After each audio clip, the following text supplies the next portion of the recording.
The Consciousness of the Atom. By Alice A. Bailey. Foreword. The lectures here presented were delivered in New York during the past winter. The purpose of this series was to present to their auditors the testimony of science as to the relation of matter and of consciousness. To enable the hearers to observe the identical manifestation of these relations and of certain basic laws in successively higher states of being. And thus to bring to them a realization of the universality of the evolutionary process and its actuality. And to deal somewhat with the nature of the expanded states of consciousness and the enlarged life toward which all mankind is traveling. They thus were intended to serve as an introduction to the more detailed study and application of the laws of life and human unfoldment generally included in the term of occultism. It will be observed that there is in this series a considerable amount of repetition, as each lecture briefly reviews the matters covered in the preceding addresses. As newcomers were present at each lecture in the series, it was found necessary on each occasion to present a bird's-eye view of the ground covered and the reasons for the position then taken.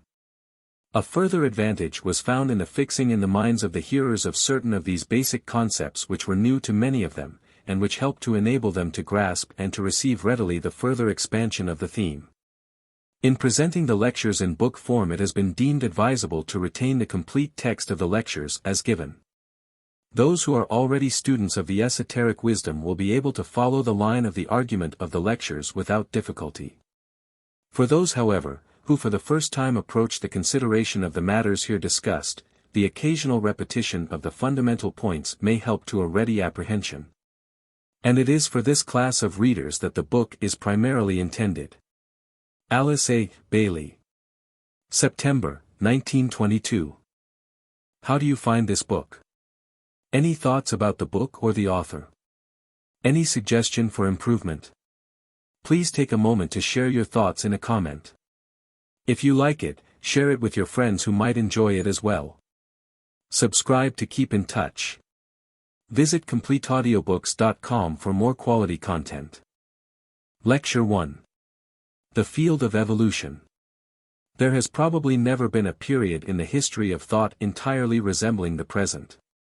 Thinkers everywhere are conscious of two things: first, that the region of mystery has never before been so clearly defined, and secondly, that region can be entered more easily than has hitherto been the case. It may, therefore, perhaps be induced to render up some of its secrets if investigators of all schools pursue their search with determination. The problems with which we are faced, as we study the known facts of life and existence, are susceptible of clearer definition than heretofore, and though we do not know the answer to our questions, though we have not as yet discovered the solution to our problems, though no panacea lies ready to our hand whereby we can remedy the world's ills, yet the very fact that we can define them, that we can point in the direction in which mystery lies, and that the light of science, of religion, and of philosophy, has been shed upon vast tracts which were earlier considered lands of darkness, is a guarantee of success in the future.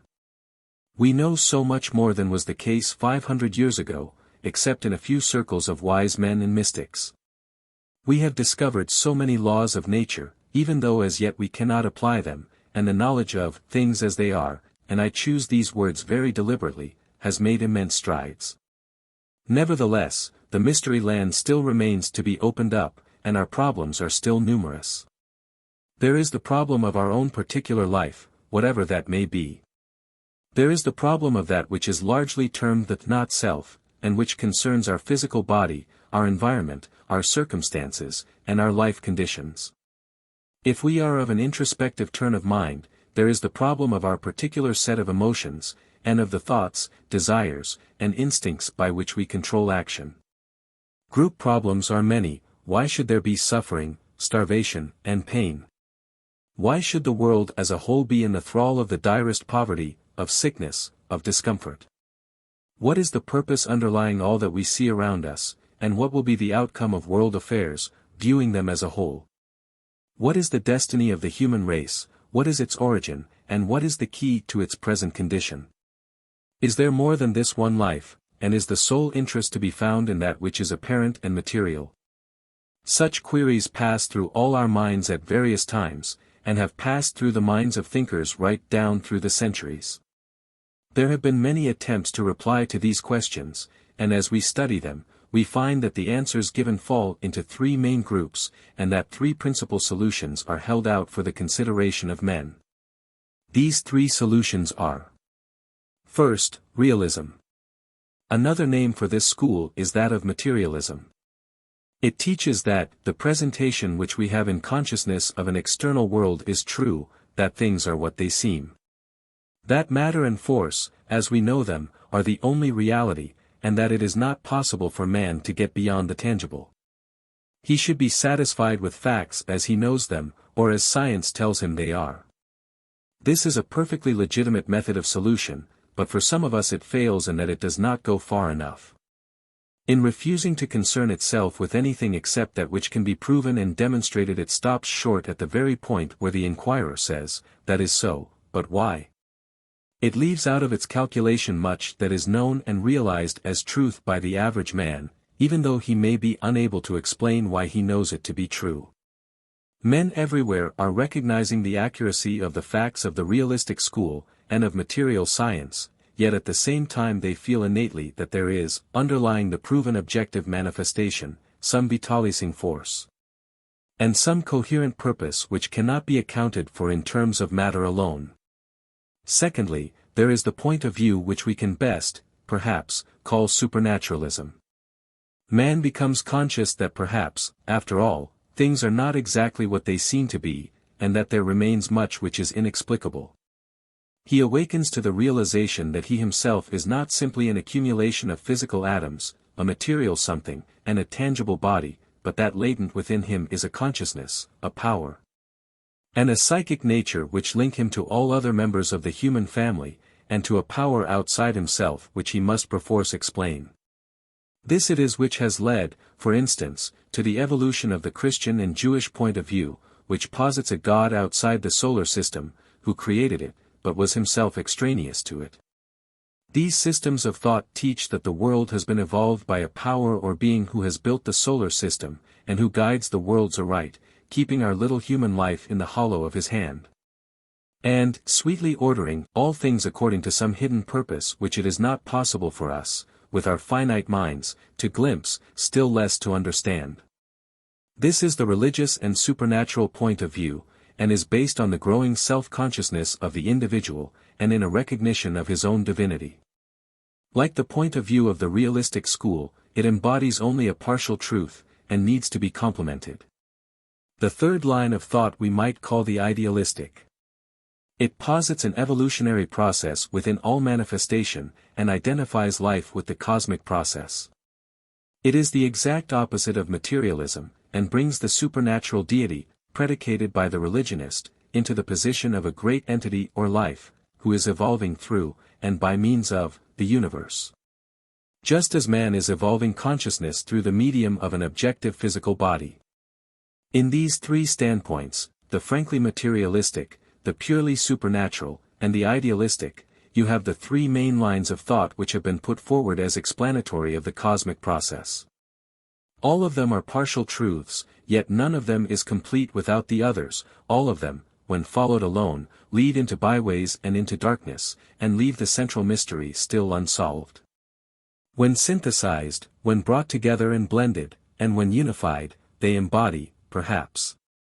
I offer this simply as a suggestion, just as much of the evolutionary truth as it is possible for the human mind to grasp at the present stage of evolution. We are dealing with large problems, and tampering, perhaps, with high and lofty things. We are trespassing into regions which are the recognized domain of metaphysics. And we are endeavoring to sum up in a few brief talks what all the libraries of the world are embodying. We are therefore attempting the impossible.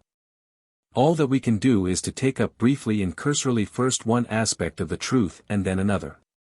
All we can possibly accomplish is an outline of the basic lines of evolution, a study of their relationship to each other and to ourselves as conscious entities. And then an endeavor to blend and synthesize the little we can know until some general idea of the process as a whole becomes clearer. We have to remember in connection with every statement of truth that each is made from a particular point of view.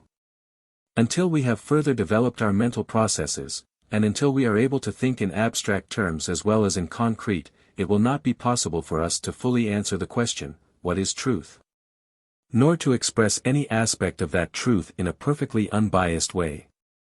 Some people have a wider horizon than others, and some can see the unity underlying the differing aspects.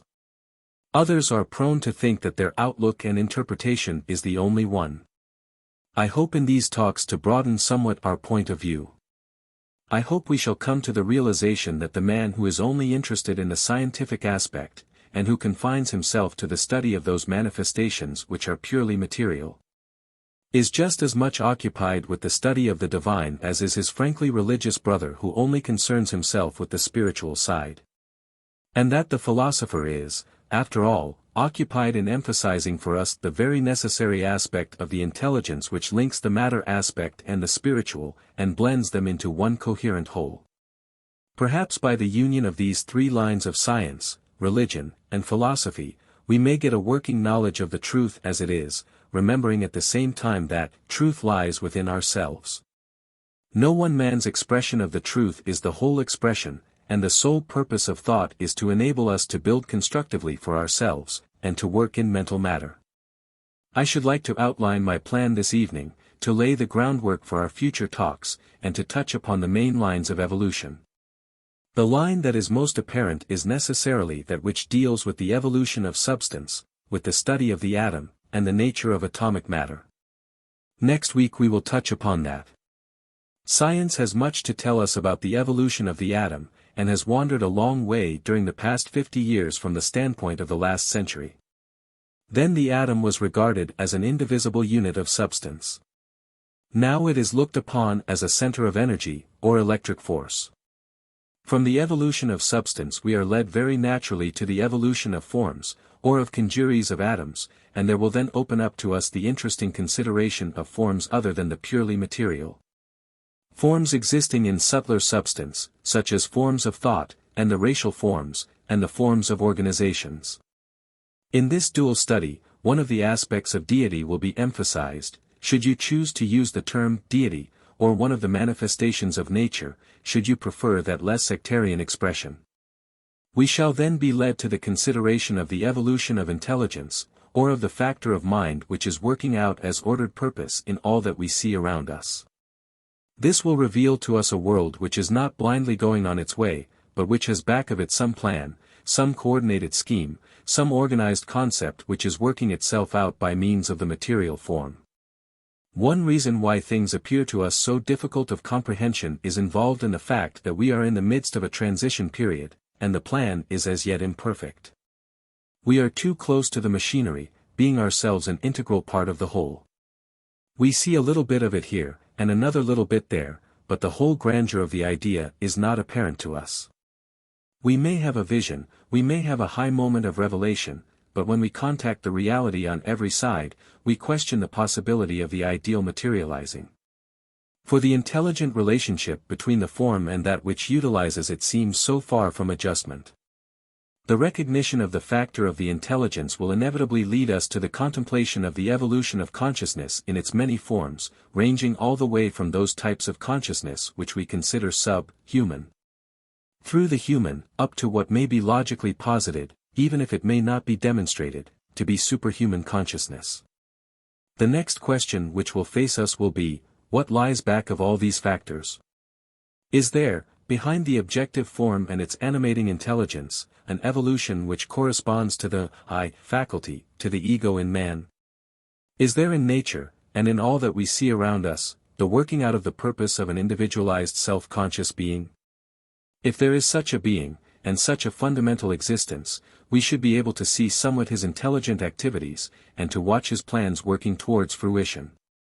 Even if we cannot prove that God is, and that the deity exists, it may be possible to say, at least, that the hypothesis that he exists is a reasonable one, a rational suggestion, and a possible solution of all the mysteries we see around us. But to do that it has to be demonstrated that there is an intelligent purpose working through forms of every kind, through races and nations, and through all that we see manifesting in modern civilization. The steps that purpose has taken, and the gradual growth of the plan, will have to be demonstrated, and from that demonstration we shall perhaps be able to see what lies ahead for us in the coming stages. Let us for a minute consider what we mean by the words evolutionary process. They are constantly being used, and the average man well knows that the word evolution suggests an unfolding from within outwards, and the unrolling from an inner center, but we need to define the idea more clearly, and thus get a better concept. One of the best definitions which I have come across is that which defines evolution as the unfolding of a continually increasing power to respond. Here we have a definition that is very illuminating as we consider the matter aspect of manifestation. It involves the conception of vibration, and of response to vibration, and though we may in time have to discard the term matter, and employ some such expression as force center, the concept still holds good. And the response of the center to stimulation is even more accurately to be seen. In considering human consciousness, this same definition is of real value. It involves the idea of a gradually increasing realization of the developing response of the subjective life to its environment. And it leads us eventually on and up to the ideal of a unified existence which will be the synthesis of all the lines of evolution, and to a conception of a central life, or force, which blends and holds together all the evolving units. Whether they are units of matter, such as the atom of the chemist and the physicist, or units of consciousness, such as human beings. This is evolution, the process which unfolds the life within all units, the developing urge which eventually merges all units and all groups, until you have that sum total of manifestation which can be called nature, or God. And which is the aggregate of all the states of consciousness. This is the God to whom the Christian refers when he says, "In him we live, and move, and have our being." This is the force, or energy, which the scientist recognizes, and this is the universal mind, or the oversoul of the philosopher. This, again, is the intelligent will which controls, formulates, binds, constructs, develops, and brings all to an ultimate perfection. This is that perfection which is inherent in matter itself, and the tendency which is latent in the atom, in man, and in all that is. This interpretation of the evolutionary process does not look upon it as the result of an outside deity pouring his energy and wisdom upon a waiting world, but rather as something which is latent within that world itself. That lies hidden at the heart of the atom of chemistry, within the heart of man himself, within the planet, and within the solar system. It is that something which drives all on toward the goal, and is the force which is gradually bringing order out of chaos, ultimate perfection out of temporary imperfection, good out of seeming evil. And out of darkness and disaster that which we shall some day recognize as beautiful, right, and true. It is all that we have visioned and conceived of in our highest and best moments.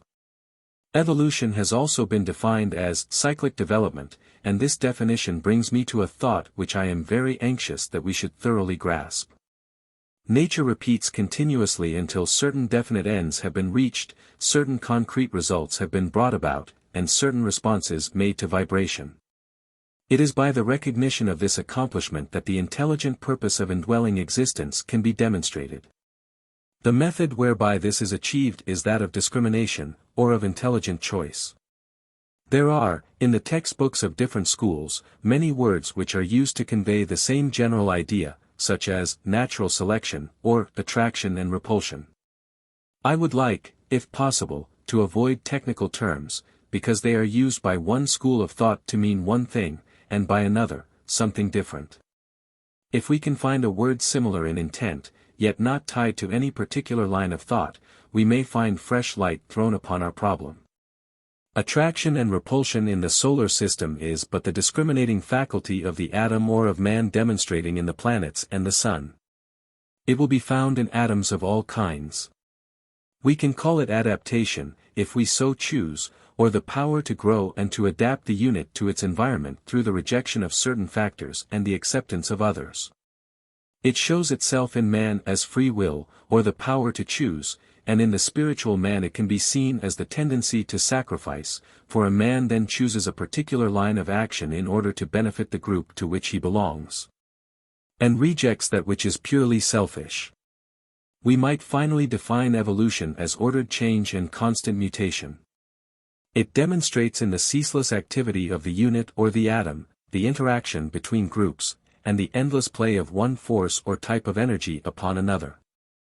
We have seen that evolution, whether it is of matter, of intelligence, of consciousness, or of spirit, consists in an ever-increasing power to respond to vibration, that it progresses through constant change. By the practice of a selective policy or the use of the discriminative faculty, and by the method of psychic development or repetition. The stages which distinguish the evolutionary process might be broadly divided into three, corresponding to the stages in the life of a human being: childhood, adolescence, and maturity. Where man is concerned, these stages can be traced in the human unit or in the race, and as the civilizations pass on and increase, it should surely become possible to trace the same threefold idea in the human family as a whole, and thus ascertain the divine objective through the study of his image, or reflection, man. We might express these three stages in more scientific terms, and link them with the three schools of thought earlier referred to, studying them as: A. The stage of atomic energy. B. The stage of group coherency. C. The stage of unified or synthetic existence. Let me see if I can make my meaning clear. The stage of atomic energy is largely that which concerns the material side of life, and corresponds to the childhood period in the life of a man or a race. It is the time of realism, of intense activity, of development by action above all else, or pure self-centeredness and self-interest. It produces the materialistic point of view, and leads inevitably to selfishness. It involves the recognition of the atom as being entirely self-contained, and similarly of the human unit as having a separate life apart from all other units, and with no relationship to others. Such a stage can be seen in the little evolved races of the world, in small children, and in those who are little developed. They are normally self-centered, their energies are concerned with their own life. They are occupied with the objective and with that which is tangible, they are characterized by a necessary and protective selfishness. It is a most necessary stage in the development and perpetuation of the race. Out of this selfish atomic period grows another stage, that of group coherency. This involves the building up of forms or species until you have something coherent and individualized in itself as a whole, yet which is composed of many lesser individualities and forms. In connection with the human being, it corresponds to his awakening realization of responsibility, and to his recognition of his place within the group. It necessitates an ability on his part to recognize a life greater than himself, whether that life is called God, or whether it is simply regarded as the life of the group to which a man, as a unit, belongs. That great identity of which we are each a part. This corresponds to the school of thought which we called the supernatural, and it must be succeeded in time by a truer and a wider concept. As we have already seen, the first or atomic stage developed by means of selfishness, or the self-centered life of the atom, whether the atom of substance or the human atom. The second stage grows to perfection by the sacrifice of the unit to the good of the many, and of the atom to the group in which it has place. This stage is something which we, as yet, know practically little about, and is what we often vision and hope for. The third stage lies a long way ahead, and may be considered by many a vain chimera. But some of us have a vision, which, even if unattainable at present, is logically possible if our premises are correct, and our foundation is rightly laid. It is that of unified existence. Not only will there be the separate units of consciousness, not only the differentiated atoms within the form, not only will there be the group made up of a multiplicity of identities, but we shall have the aggregate of all forms, of all groups, and of all states of consciousness blended, unified, and synthesized into a perfected whole. This whole you may call the solar system, you may call it nature, or you may call it God. Names matter not. It corresponds to the adult stage in the human being. It is analogous to the period of maturity, and to that stage wherein a man is supposed to have a definite purpose and life work, and a clear-cut plan in view, which he is working out by the aid of his intelligence. In these talks I should like, if I can, to show that something like this is going on in the solar system, in the planet, in the human family, and in the atom. I trust that we can prove that there is an intelligence underlying all. And that from separation will come union, produced through blending and merging into group formation, and that eventually from the many groups will be seen emerging the one perfect, fully conscious whole. Composed of myriads of separated identities animated by one purpose and one will. If this is so, what is the next practical step ahead for those who come to this realization? How can we make practical application of this ideal to our own lives, and ascertain our immediate duty so that we may participate in, and consciously further the plan? In the cosmic process we have our tiny share, and each day of activity should see us playing our part with intelligent understanding. Our first aim should surely be self-realization through the practice of discrimination. We must learn to think clearly for ourselves, to formulate our own thoughts and to manipulate our own mental processes. We must learn to know what we think and why we think it, to find out the nature of our life, and to experiment. We find ourselves, and know ourselves, through the method of discrimination and of selection and rejection. When this is the practice of our lives, and the habit of our thought, we can then endeavor to find out the meaning of group consciousness through the study of the law of sacrifice. Not only must we find ourselves through the primary childhood stage of selfishness, and surely that should lie behind us, not only should we learn to distinguish between the real and the unreal, through the practice of discrimination. But we should endeavor to pass on from that to something very much better. For us the immediate goal should be to find the group to which we may belong. We do not belong to all groups, nor can we consciously realize our place in the one great body, but we can find some group in which we have our place, some body of people with whom we can cooperate and work. Some brother or brothers whom we can succor and assist. It really involves the conscious contacting of the ideal of brotherhood.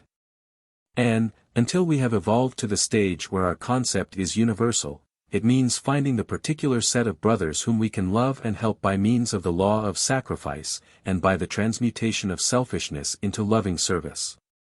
Thus we can cooperate in the general purpose, and participate in the mission of the group. Next week we will follow out some of these ideas in connection with the evolution of substance, and the part it plays in the general scheme. Lecture 2. The Evolution of Substance. It is obvious that in such a series of lectures as this it would be impossible to deal adequately in any way with this stupendous subject, even were I equipped to lecture on such a fundamentally scientific matter.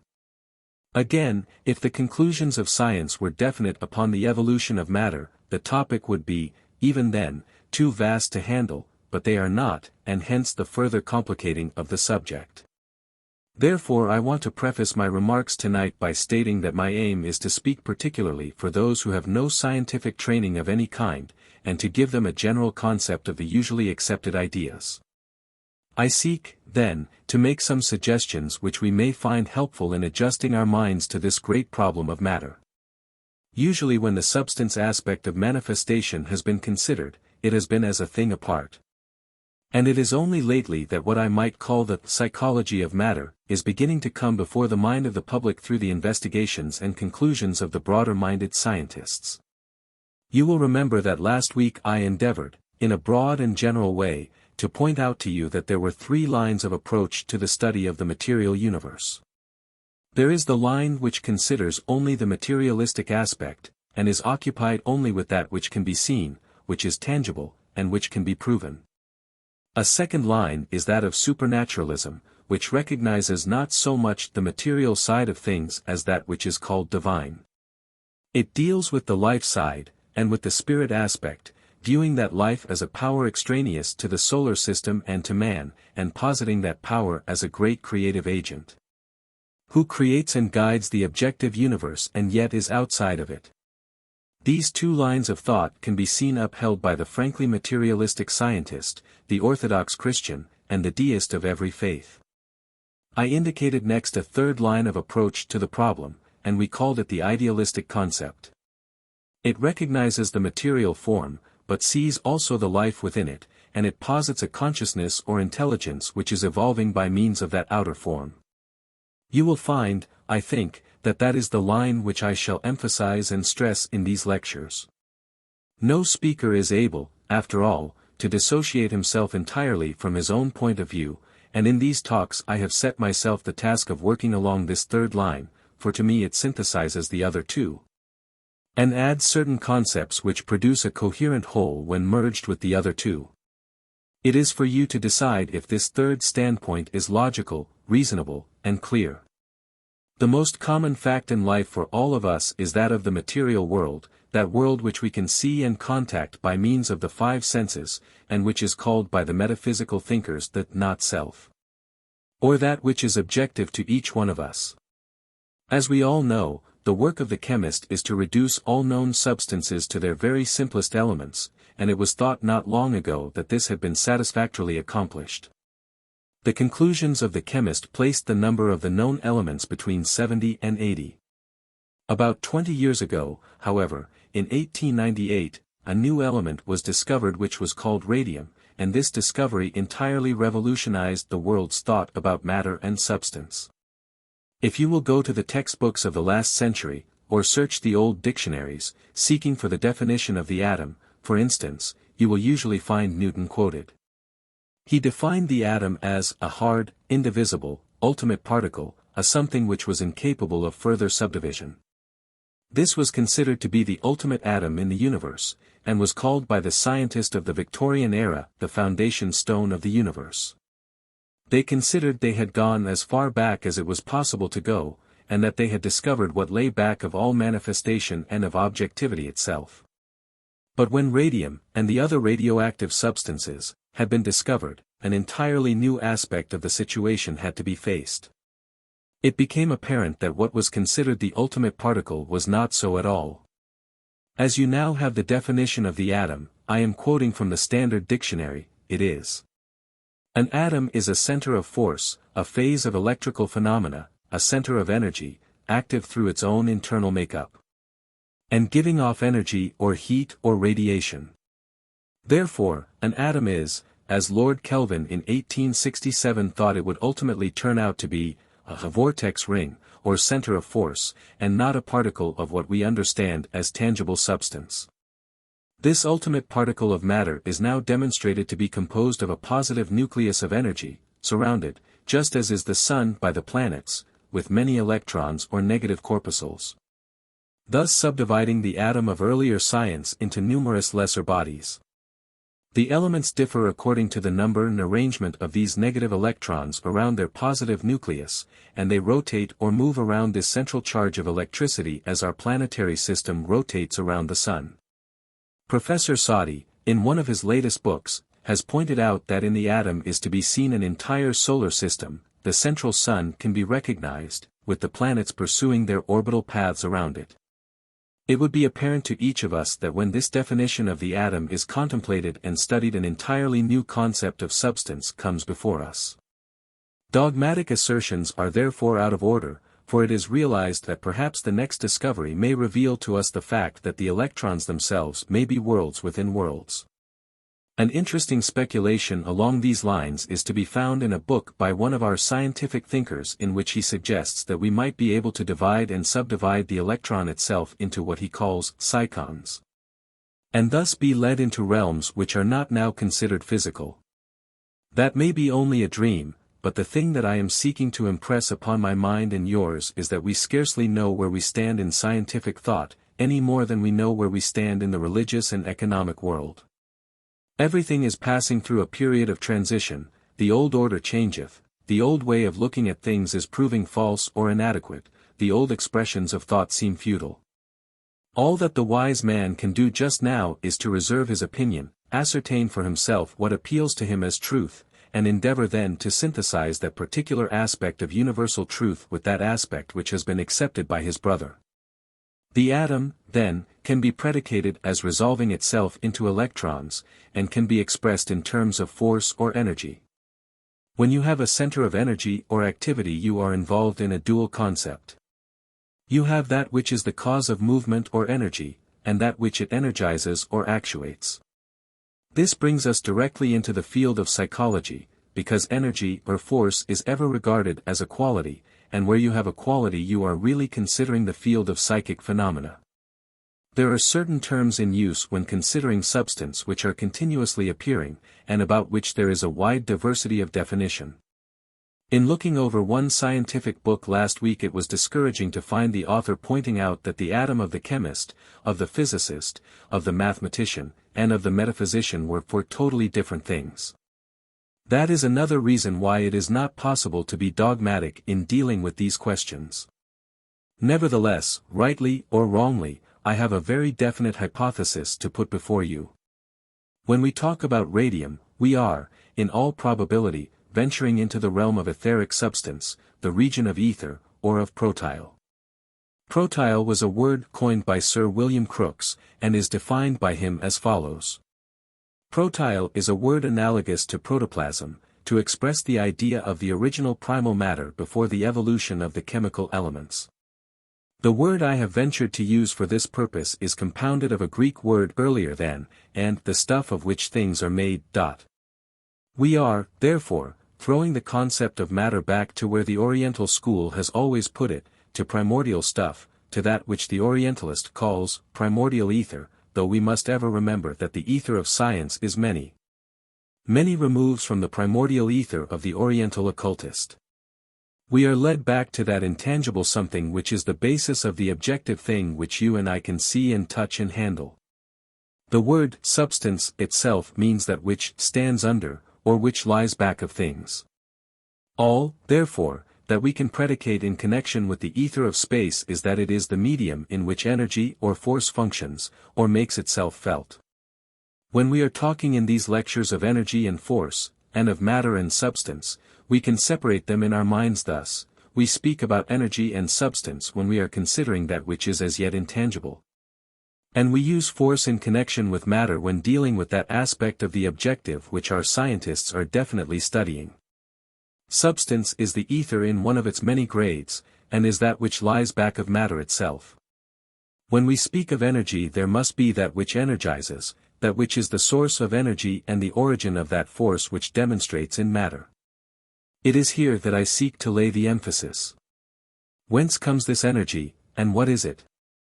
Scientists are recognizing ever more clearly that atoms possess qualities, and it would be interesting if one were to take the different scientific books dealing with the subject of atomic matter, and note which of the many and varying terms applied to them could be applied to a human being also. On a small scale I have attempted this, and found it very illuminating.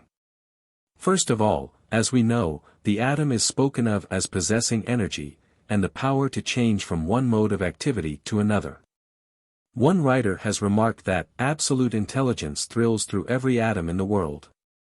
In this connection I want to point out to you what Edison is reported by an interviewer as having said, in Harper's Magazine for February, 1890, and which is enlarged upon in the Scientific American for October, 1920. In the earlier instance he is quoted as follows. "I do not believe that matter is inert, acted upon by an outside force. To me it seems that every atom is possessed by a certain amount of primitive intelligence. Look at the thousands of ways in which atoms of hydrogen combine with those of other elements, forming the most diverse substances. Do you mean to say that they do this without intelligence? Atoms in harmonious and useful relation assume beautiful or interesting shapes and colors, or give forth a pleasant perfume, as if expressing their satisfaction gathered together in certain forms. The atoms constitute animals of the lower order. Finally they combine in man, who represents the total intelligence of all the atoms. But where does this intelligence come from originally?" asked the interviewer. "From some power greater than ourselves," Edison answered. "Do you believe, then, in an intelligent creator, a personal God?" "Certainly. The existence of such a God can, to my mind, be proved from chemistry."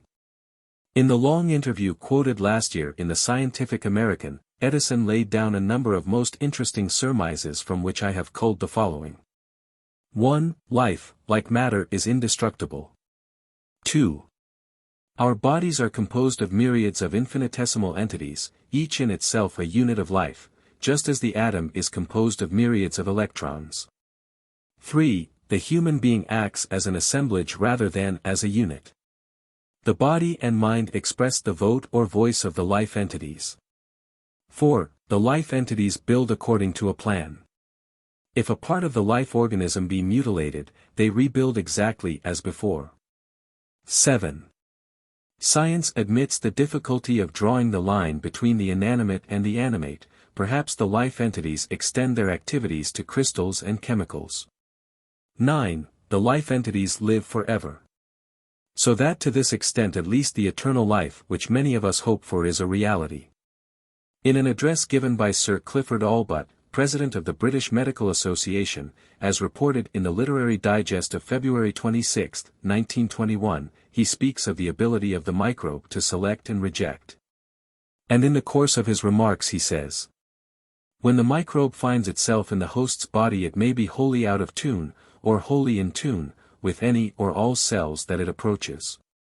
In either case presumably nothing morbid would happen. Morbid happenings would lie between this microbe and body cells within its range but not in tune with it. Now there seems to be reason to suppose that a microbe, on its approach to a body cell only just out of its range, may try this way and that to get a hitch on. If so, the microbe, at first innocuous, would become noxious. So, on the other hand, body cells may educate themselves to vibrate in harmony with a microbe before dissonant. Or there may be mutual interchange and co-adaptation. But, if things be so, surely we are face to face with a marvelous and far-reaching faculty, the faculty of choice. And this rising from the utter bottom of biology to the summit, formative faculty, autodetermination, or, if you please, mind. In the year 1895, Sir William Crookes, one of our greatest scientists, gave an interesting lecture before a body of chemists in Great Britain, in which he dealt with the ability of the atom to choose its own path, to reject and to select. And showed that natural selection can be traced in all forms of life, from the then ultimate atom up through all forms of being. In another scientific article, the atom is further accused of having sensation as well. The recent contest as to the nature of atoms, which we must regard as in some form or other the ultimate factors in all physical and chemical processes, seems to be capable of easiest solution by the conception that these very minute passes possess, as centers of force, a persistent soul, that every atom has sensation and power of movement. Tyndall has likewise pointed out that even the very atoms themselves seem to be instinct with the desire for life. If you take these different qualities of the atom, energy, intelligence, ability to select and reject, to attract and repulse, sensation, movement, and desire, you have something which is very much like the psychology of a human being. Only within a more limited radius and of a more circumscribed degree. Have we not, therefore, really got back to what might be termed the psyche of the atom? We have found that the atom is a living entity, a little vibrant world, and that within its sphere of influence other little lives are to be found, and this very much in the same sense as each of us is an entity, or positive nucleus of force or life, holding within our sphere of influence other lesser lives, i.e., the cells of our body. What can be said of us can be said, in degree, of the atom. Let us extend our idea of the atom a little further, and touch upon what may be fundamentally the cause, and hold the solution of the world problems. This concept of the atom as a positive demonstration of energy, holding within its range of activity its polar opposite, can be extended not only to every type of atom, but also to a human being. We can view each unit of the human family as a human atom, for in man you have simply a larger atom. He is a center of positive force, holding within the periphery of his sphere of influence the cells of his body. He shows discrimination, intelligence, and energy. The difference lies but in degree. He is possessed of a wider consciousness, and vibrates to a larger measure than the little atom of the chemist. We might extend the idea still further and consider a planet as an atom. Perhaps there is a life within the planet that holds the substance of the sphere and all forms of life upon it to itself as a coherent whole, and that has a specific extent of influence. This may sound like a wild speculation, yet, judging from analogy, there may perhaps be within the planetary sphere an entity whose consciousness is as far removed from that of man as the consciousness of man is from that of the atom of chemistry. This thought can again be carried still further, till it includes the atom of the solar system. There, at the heart of the solar system, the sun, you have the positive center of energy, holding the planets within its sphere of influence. If you have within the atom, intelligence, if you have within the human being, intelligence. If you have within the planet, an intelligence controlling all its functions, may it not be logical to extend the idea and predicate a still greater intelligence back of that larger atom, the solar system? This brings us ultimately to the standpoint which the religious world has always held, that of there being a God, or divine being. Where the Orthodox Christian would say with reverence, God, the scientist, with equal reverence, would say, energy. Yet they would both mean the same. Where the idealistic teacher would speak of the God within the human form, others with equal accuracy would speak of the energizing faculty of man, which drives him into activity of a physical, emotional, or mental nature. Everywhere are to be found centers of force, and the idea can be extended from such a force center as a chemical atom, on and up through varying grades and groups of such intelligent centers, to man. And thence to the life which is manifesting through the system. Thus is demonstrated a marvelous and synthesized whole. St. Paul may have had something of this sort in mind when he spoke about the heavenly man. By the body of Christ, he surely means all those units of the human family who are held within his sphere of influence, and who go to the constitution of his body, as the aggregate of the physical cells formed the physical body of the man. What is needed in these days of religious upheaval is that these fundamental truths of Christianity should be demonstrated to be scientific truths. We need to make religion scientific. There is a very interesting Sanskrit writing, many thousands of years old, which I am venturing to quote here. It says, "Every form on earth, and every speck, atom, in space, strives in its efforts towards self-formation, and to follow the model placed for it in the heavenly man. The involution and the evolution of the atom have all one and the same object, man." Do you note what a large hope this concept opens out before us? Not one atom of matter, showing latent intelligence, discrimination, and selective power, but will, in the course of eons, reach that more advanced stage of consciousness which we call human. Surely, then, the human atom may equally be supposed to progress to something still more widely conscious, and eventually reach the stage of development of those great entities whose bodies are planetary atoms, and for them, as well, what is there? Attainment of that all-including state of consciousness which we call God, or the solar logos. Surely this teaching is logical and practical. The old occult injunction which said to a man, "Know thyself, for in thyself is to be found all that there is to be known," is still the rule for the wise student. If each one of us would scientifically regard ourselves as centers of force, holding the matter of our bodies within our radius of control, and thus working through and in them, we should have a hypothesis whereby the entire cosmic scheme could be interpreted. If, as Einstein hints, our entire solar system is but a sphere, coloring is given to the deduction that it, in its turn, may be but a cosmic atom. Thus we would have a place within a still larger scheme, and have a center around which our system rotates, and in which it is as the electron to the atom. We have been told by astronomers that our entire system is probably revolving around a central point in the heavens. Thus the basic idea which I have sought to emphasize can be traced all the way up, through the atom of the chemist and physicist, through man, through the energizing life of a planet, up to the logos, the deity of our solar system. The intelligence or life which lies back of all manifestation or of nature, and on to some greater scheme in which even our God has to play his part and to find his place. It is a wonderful picture if true.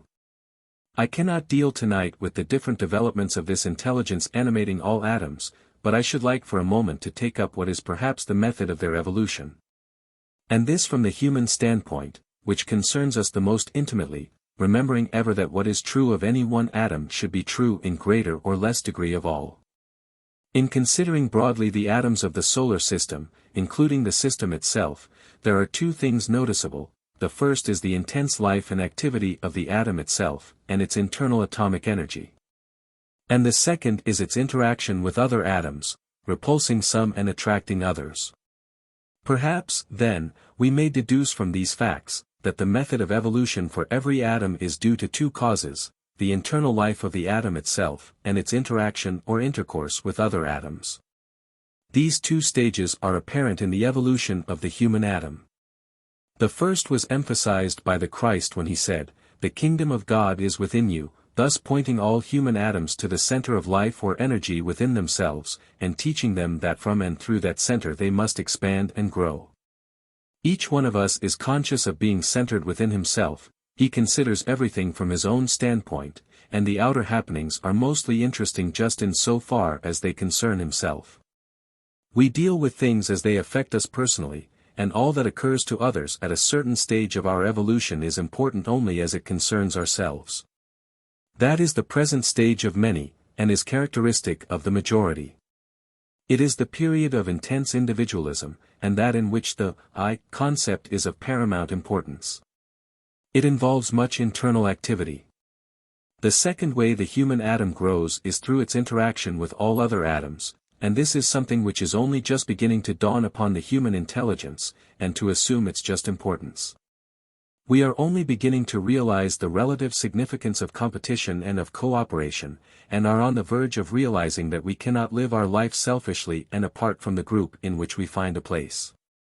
We are commencing to learn that if our brother is held back, and is not making progress, and if the other human atoms are not vibrating as they should, every atom in the body corporate is affected. None of us will be complete until all other units have achieved their fullest and most complete development. Next week I shall enlarge a little upon this, when I take up the question of form building. I only seek tonight, in bringing this lecture to a conclusion, to bring to your consciousness an appreciation of the place we each hold in the general scheme, and to enable us to realize the importance of the interaction which goes on between all atoms. I seek to point out the necessity of finding for ourselves our place in the group to which we naturally belong, in which we are as the electrons to the positive charge, and of our then proceeding to do our work within that larger atom, the group. This makes the entire hypothesis not merely a wild dream, but a practically useful ideal. If it is true that all the cells of our bodies, for instance, are the electrons which we hold coherently together, and if we are the energizing factor within the material form, it is of prime importance that we recognize that fact, and deal rightly and scientifically with those forms and their atoms. This involves the practical care of the physical body and the wise adaptation of all our energy to the work to be done, and to the nature of our objective. It necessitates the judicious utilization of that aggregate of cells which is our instrument, or tool, and our sphere of manifestation. This is something of which we, as yet, know little. When this thought is developed, and the human being is recognized as a force center, the attitude of people towards their work and mode of living will be fundamentally altered. The point of view of the medical world, for instance, will be changed, and people will study the right methods of utilizing energy. Disease through ignorance will no longer exist, and the methods of transmitting force will be studied and followed. We shall then be truly intelligent atoms, a thing we, as yet, are not.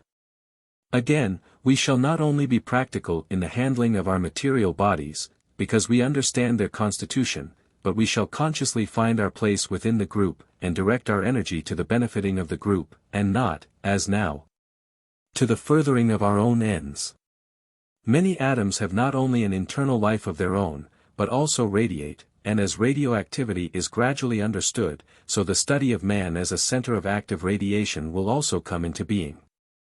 We are standing these days on the verge of wonderful discoveries, we are nearing a marvelous synthesis of the thought of the world. We are advancing towards that period when science and religion will come to the help of each other, and when philosophy will add its quota to the understanding of the truth.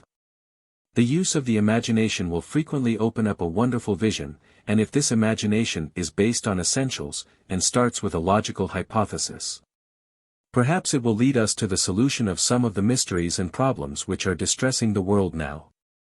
If things are to us mysterious and inexplicable, may it not be because of that great entity who is manifesting through our planet, and who is working out a definite purpose and plan, just as you and I may be doing in our lives. At times we carry our physical vehicle into situations, and bring about difficulties in connection with it, which are both painful and distressing. Granted the hypothesis upon which we are working, it may, therefore, be logical to surmise that the great intelligence of our planet is similarly carrying his entire body of manifestation, which includes the human family, into situations which are distressing to the atoms. Surely it may be logical to suppose that the mystery of all we see around us may be hidden in the will and intelligent purpose of that greater life, who works through our planet as man works through the medium of his physical body. And yet who is himself but an atom within a still larger sphere, which is indwelt by the solar logos, the intelligence who is the sum total of all the lesser lives. Lecture 3. The Evolution of Form, or Group Evolution. I want to enlarge tonight upon the basic idea of the unity of consciousness, or of intelligence, as developed somewhat in the lecture last week, and to extend the concept still further. It has been said that all evolution proceeds from homogeneous, through heterogeneity, back again to homogeneity. And it has been pointed out that evolution is a continually accelerating march of all the particles of the universe which leads them simultaneously, by a path sown with destruction, but uninterrupted and unpausing. From the material atom to that universal consciousness in which omnipotence and omniscience are realized. In a word, to the full realization of the Absolute of God. This proceeds from those minute diversifications which we call molecules and atoms up to their aggregate as they are built into forms. And continues on through the building of those forms into greater forms, until you have a solar system in its entirety. All has proceeded under law, and the same basic laws govern the evolution of the atom as the evolution of a solar system.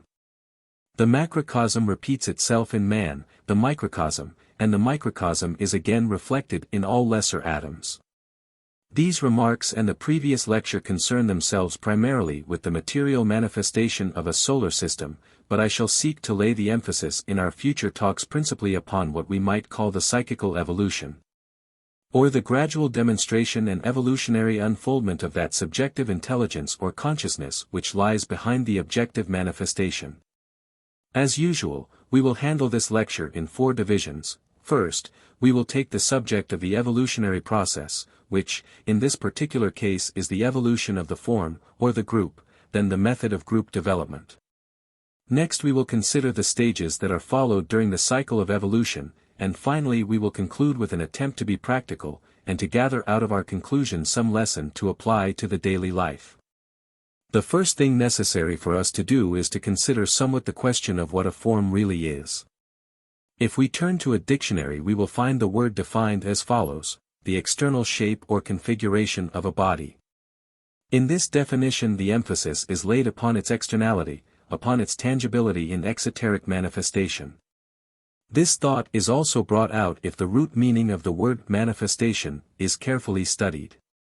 It conies from 2 Latin words, meaning to touch or handle by the hand, manus, the hand, and fendere, to touch, and the idea then brought to our minds is the triple thought that that which is manifested is that which can be felt, contacted, and realized as tangible.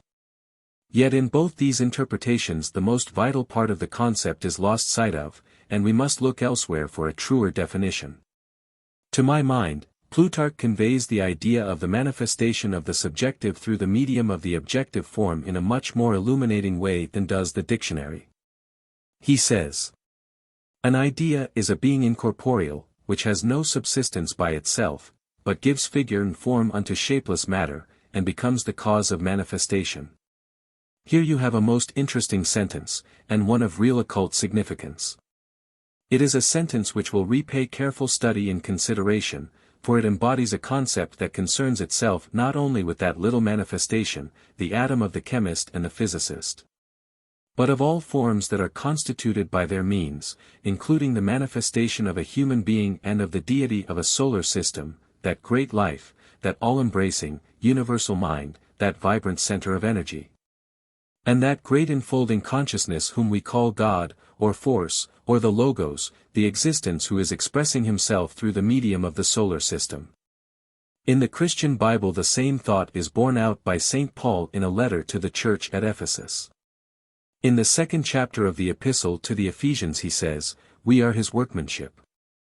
Literally, the correct translation from the Greek is, "We are his poem, or idea," and the thought in the mind of the apostle is that through the medium of every human life, or in the aggregate of lives which compose a solar system, God is, through the form, whatever it may be, working out an idea, a specific concept, or detailed poem. A man is an embodied thought, and this is also the concept latent in the definition of Plutarch. You have therein first the idea of a self-conscious entity, you have then to recognize the thought or purpose which that entity is seeking to express, and finally, you have the body or form which is the sequential result. The term logos, translated as the Word, is frequently used in the New Testament, in speaking of the deity. The outstanding passage in which this is the case is the first chapter of St. John's Gospel, where the words occur, "In the beginning was the Word, and the Word was with God, and the Word was God." Let us consider for a minute the meaning of the expression. Its literal translation is, "the Word," and it has been defined as, the rendering in objective expression of a concealed thought. If you take any noun, or similar word, for instance, and study its objective significance, you will find that always a definite thought is conveyed to the mind, involving purpose, intent, or perhaps some abstract concept. If this same method of study can be extended to include the idea of the deity or the logos, much light may be gained upon this abstruse question of the manifestation of God, the central intelligence, by the means of the material form. Whether we see him manifested through the tiny form of a chemical atom, or that gigantic physical body of his we call a solar system. We found in our lecture last week that there was one thing that could be predicated of all atoms, and that scientists everywhere were coming to recognize one distinguishing characteristic. They have been shown to possess symptoms of mind and a rudimentary form of intelligence. The atom demonstrates the quality of discrimination, of selective power, and of ability to attract or repulse. It may seem curious to use the word intelligence in connection with an atom of chemistry, for instance, but nevertheless the root meaning of the word embodies this idea perfectly. It comes from two Latin words, inter, between, and legere to choose. Intelligence, therefore, is the capacity to think or choose, to select, and to discriminate. It is, in reality, that abstract, inexplicable something which lies back of the great law of attraction and repulsion, one of the basic laws of manifestation. This fundamental faculty of intelligence characterizes all atomic matter, and also governs the building up of forms, or the aggregation of atoms. We have earlier dealt with the atom per se, but have in no way considered its building into form, or into that totality of forms which we call a kingdom in nature. We have considered somewhat the essential nature of the atom, and its prime characteristic of intelligence, and have laid our emphasis upon that out of which all the different forms as we know them, are built, all forms in the mineral kingdom, in the vegetable kingdom, in the animal kingdom, and in the human. In the sum total of all forms you have the totality of nature as generally understood. Let us now extend our idea from the individual forms that go to the constitution of any of these four kingdoms of nature, and view them as providing that still greater form which we call the kingdom itself. And thus view that kingdom as a conscious unit, forming a homogeneous whole. Thus each kingdom in nature may be considered as providing a form through which a consciousness of some kind or grade can manifest. Thus also, the aggregate of animal forms composes that greater form which we designate the kingdom itself, and this animal kingdom likewise has its place within a still greater body. Through that kingdom a conscious life may be seeking expression, and through the aggregate of kingdoms a still greater subjective life may be seeking manifestation. In all these kingdoms which we are considering, mineral, vegetable, animal and human, we have three factors again present, provided, of course, that the basis of our reasoning is correct. First, that the original atom is itself a life. Secondly, that all forms are built up of a multiplicity of lives, and thus a coherent whole is provided through which a subjective entity is working out a purpose. Thirdly, that the central life within the form is its directing impulse, the source of its energy, the origin of its activity, and that which holds the form together as a unity. This thought can be well worked out in connection with man, for instance. For the purposes of our lecture, man can be defined as that central energy, life, or intelligence, who works through a material manifestation or form, this form being built up of myriads of lesser lives. In this connection a curious phenomenon has been frequently noticed at the time of death. It was brought very specially to my notice some years ago by one of the ablest surgical nurses of India. She had for a long time been an atheist, but had begun to question the ground of her unbelief after several times witnessing this phenomenon. She stated to me that, at the moment of death, in several cases, a flash of light had been seen by her issuing from the top of the head. And that in one particular case, that of a girl of apparently very advanced spiritual development and great purity and holiness of life, the room had appeared to be lit up momentarily by electricity. Again, not long ago, several of the leading members of the medical profession in a large Middle West city were approached by an interested investigator, by letter, and asked if they would be willing to state if they had noted any peculiar phenomena at the moment of death. Several replied by saying that they had observed a bluish light issuing from the top of the head, and one or two added that they had heard a snap in the region of the head. In this last instance we have a corroboration of the statement in Ecclesiastes, where the loosing of the silver cord is mentioned, or the breaking of that magnetic link which unites the indwelling entity or thinker to his vehicle of expression. In both the types of cases above mentioned can apparently be seen an ocular demonstration of the withdrawal of the central light or life, and the consequent disintegration of the form, and the scattering of the myriad lesser lives. It may therefore seem to some of us a logical hypothesis that just as the atom of chemistry is a tiny sphere, or form, with a positive nucleus, which holds rotating around it the negative electrons, so all forms in all the kingdoms of nature are of a similar structure, differing only in degree of consciousness or intelligence. We can therefore regard the kingdoms themselves as the physical expression of some great subjective life, and can by logical steps come to the recognition that every unit in the human family is an atom in the body of that greater unit who has been called in some of the scriptures the heavenly man.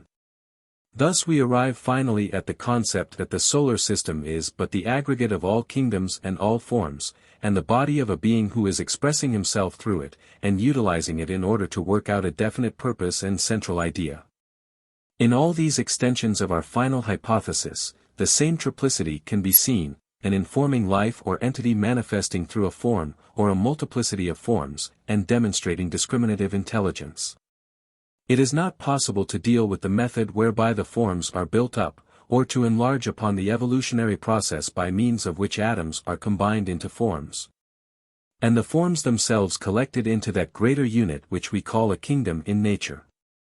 This method might be briefly summed up in three terms: involution, or the involving of the subjective life in matter, the method whereby the indwelling entity takes to itself its vehicle of expression; evolution, or the utilization of the form by the subjective life, its gradual perfecting, and the final liberating of the imprisoned life; and the law of attraction and repulsion, whereby matter and spirit are coordinated, whereby the central life gains experience, expands its consciousness, and, through the use of that particular form attains self-knowledge and self-control. All is carried forward under this basic law.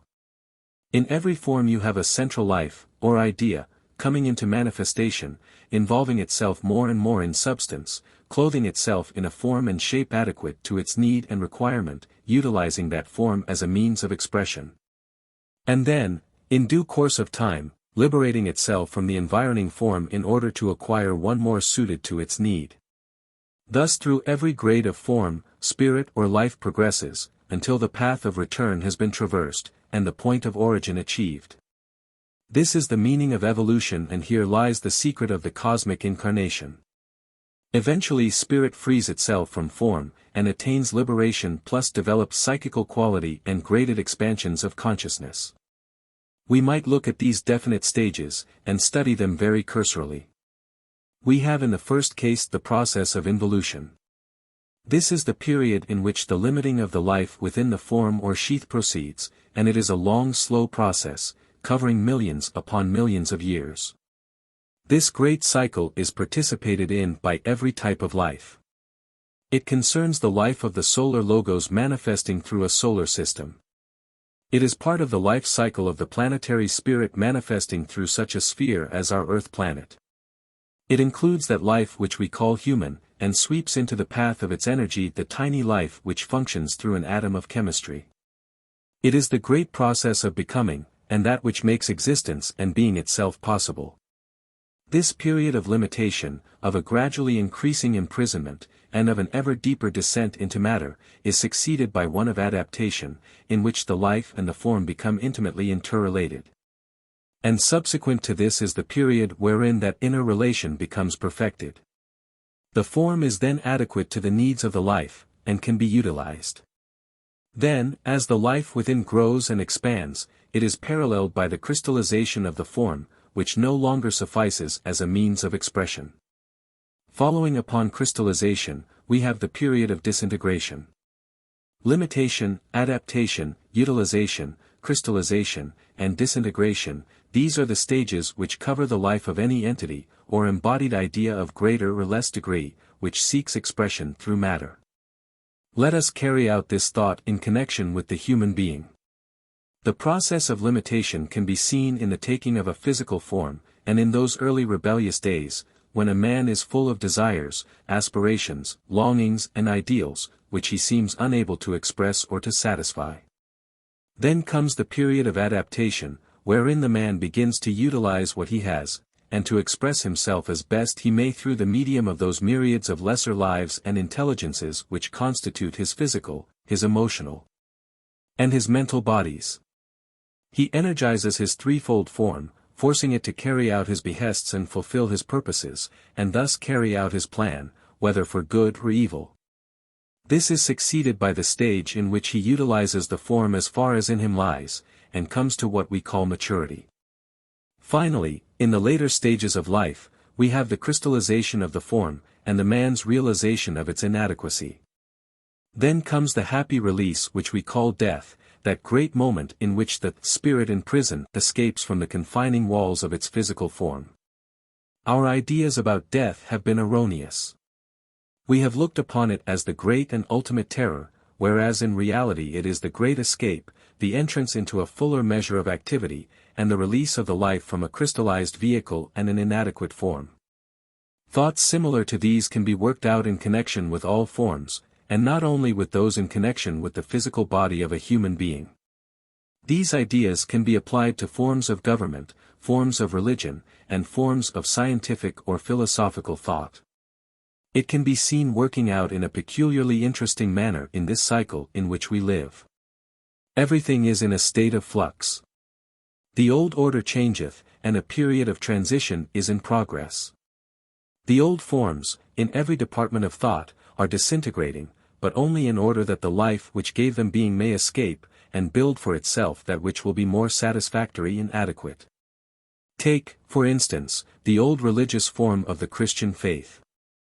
Here I must warn you not to misunderstand me. I am not trying to prove that the spirit of Christianity is inadequate, and I am not seeking to demonstrate that its well-tried and well-proven truths are erroneous. I am only trying to point out that the form through which that spirit seeks to express itself has somewhat served its purpose, and is proving a limitation.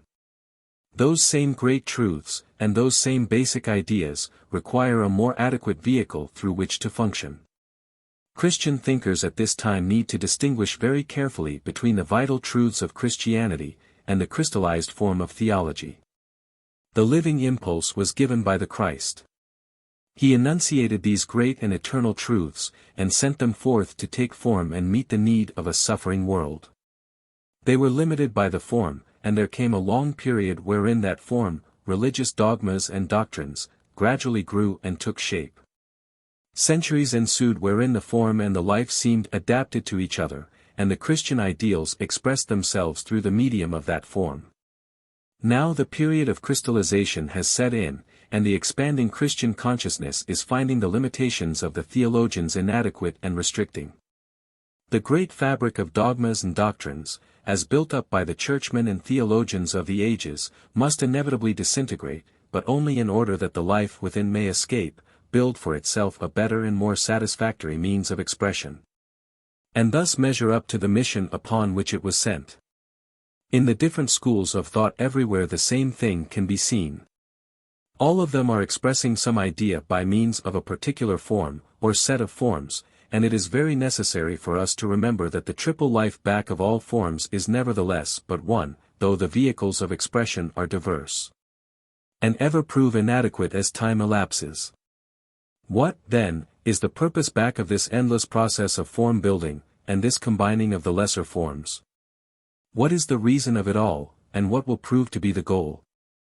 Surely it is the development of quality, the expansion of the consciousness, the development of the faculty of realization, the production of the powers of the psyche, or the soul, the evolution of intelligence.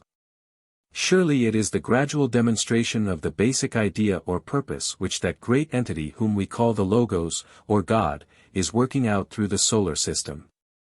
It is the demonstration of his psychic quality, for God is intelligent love. And the fulfillment of his determined purpose, for God is intelligent loving will. For all the different grades and types of atoms there is a goal and a purpose also. There is a goal for the atom of chemistry. There is a point of achievement for the human atone, man. The planetary atom also will someday demonstrate its basic purpose, and the great idea which lies back of the solar system will someday be revealed. Is it possible for us in a few brief moments of study to get a sound conception of what that purpose may be? Perhaps we can get some broad, general idea, if we approach the subject with sufficient reverence and sensitiveness of outlook, bearing carefully in mind always that only the ignorant dogmatize. And only the unwise deal in detail when considering these stupendous topics. We have seen that the atom of chemistry, for instance, demonstrates the quality of intelligence, it shows symptoms of discriminative mind, and the rudiments of selective capacity. Thus the tiny life within the atomic form is demonstrating psychic quality. The atom is then built into all the different forms at varying times and stages, and each time it gains somewhat according to the force and life of the entity who ensouls that form, and preserves its homogeneity. Take, for instance, the atom that goes to the building of a form in the mineral kingdom. It shows not only discriminative selective mind, but elasticity. Then in the vegetable kingdom these two qualities appear, but a third is also found, which we might call sensation of a rudimentary kind. The initial intelligence of the atom has acquired something during the transition from form to form and from kingdom to kingdom. Its responsiveness to contact, and its general awareness have increased. When we come to the study of the evolution of consciousness we can take this up in greater detail. All I am endeavoring to do tonight is to show that in the vegetable kingdom forms built up of atoms show not only discriminative intelligence and elasticity, but also are capable of sensation, or of that which, in the vegetable kingdom, corresponds to emotion or feeling, emotion being but rudimentary love. Next we have the animal kingdom, in which the animal forms show not only all the above qualities, but to them is added instinct, or that which will someday blossom into mentality. Finally, we come to the human being, who shows all these qualities in far greater degree, for the fourth kingdom is but the macrocosm for the three lower. Man demonstrates intelligent activity, he is capable of emotion or love, and has added yet another factor, that of intelligent will. He is the deity of his own little system, he is not only conscious, but he is self-conscious.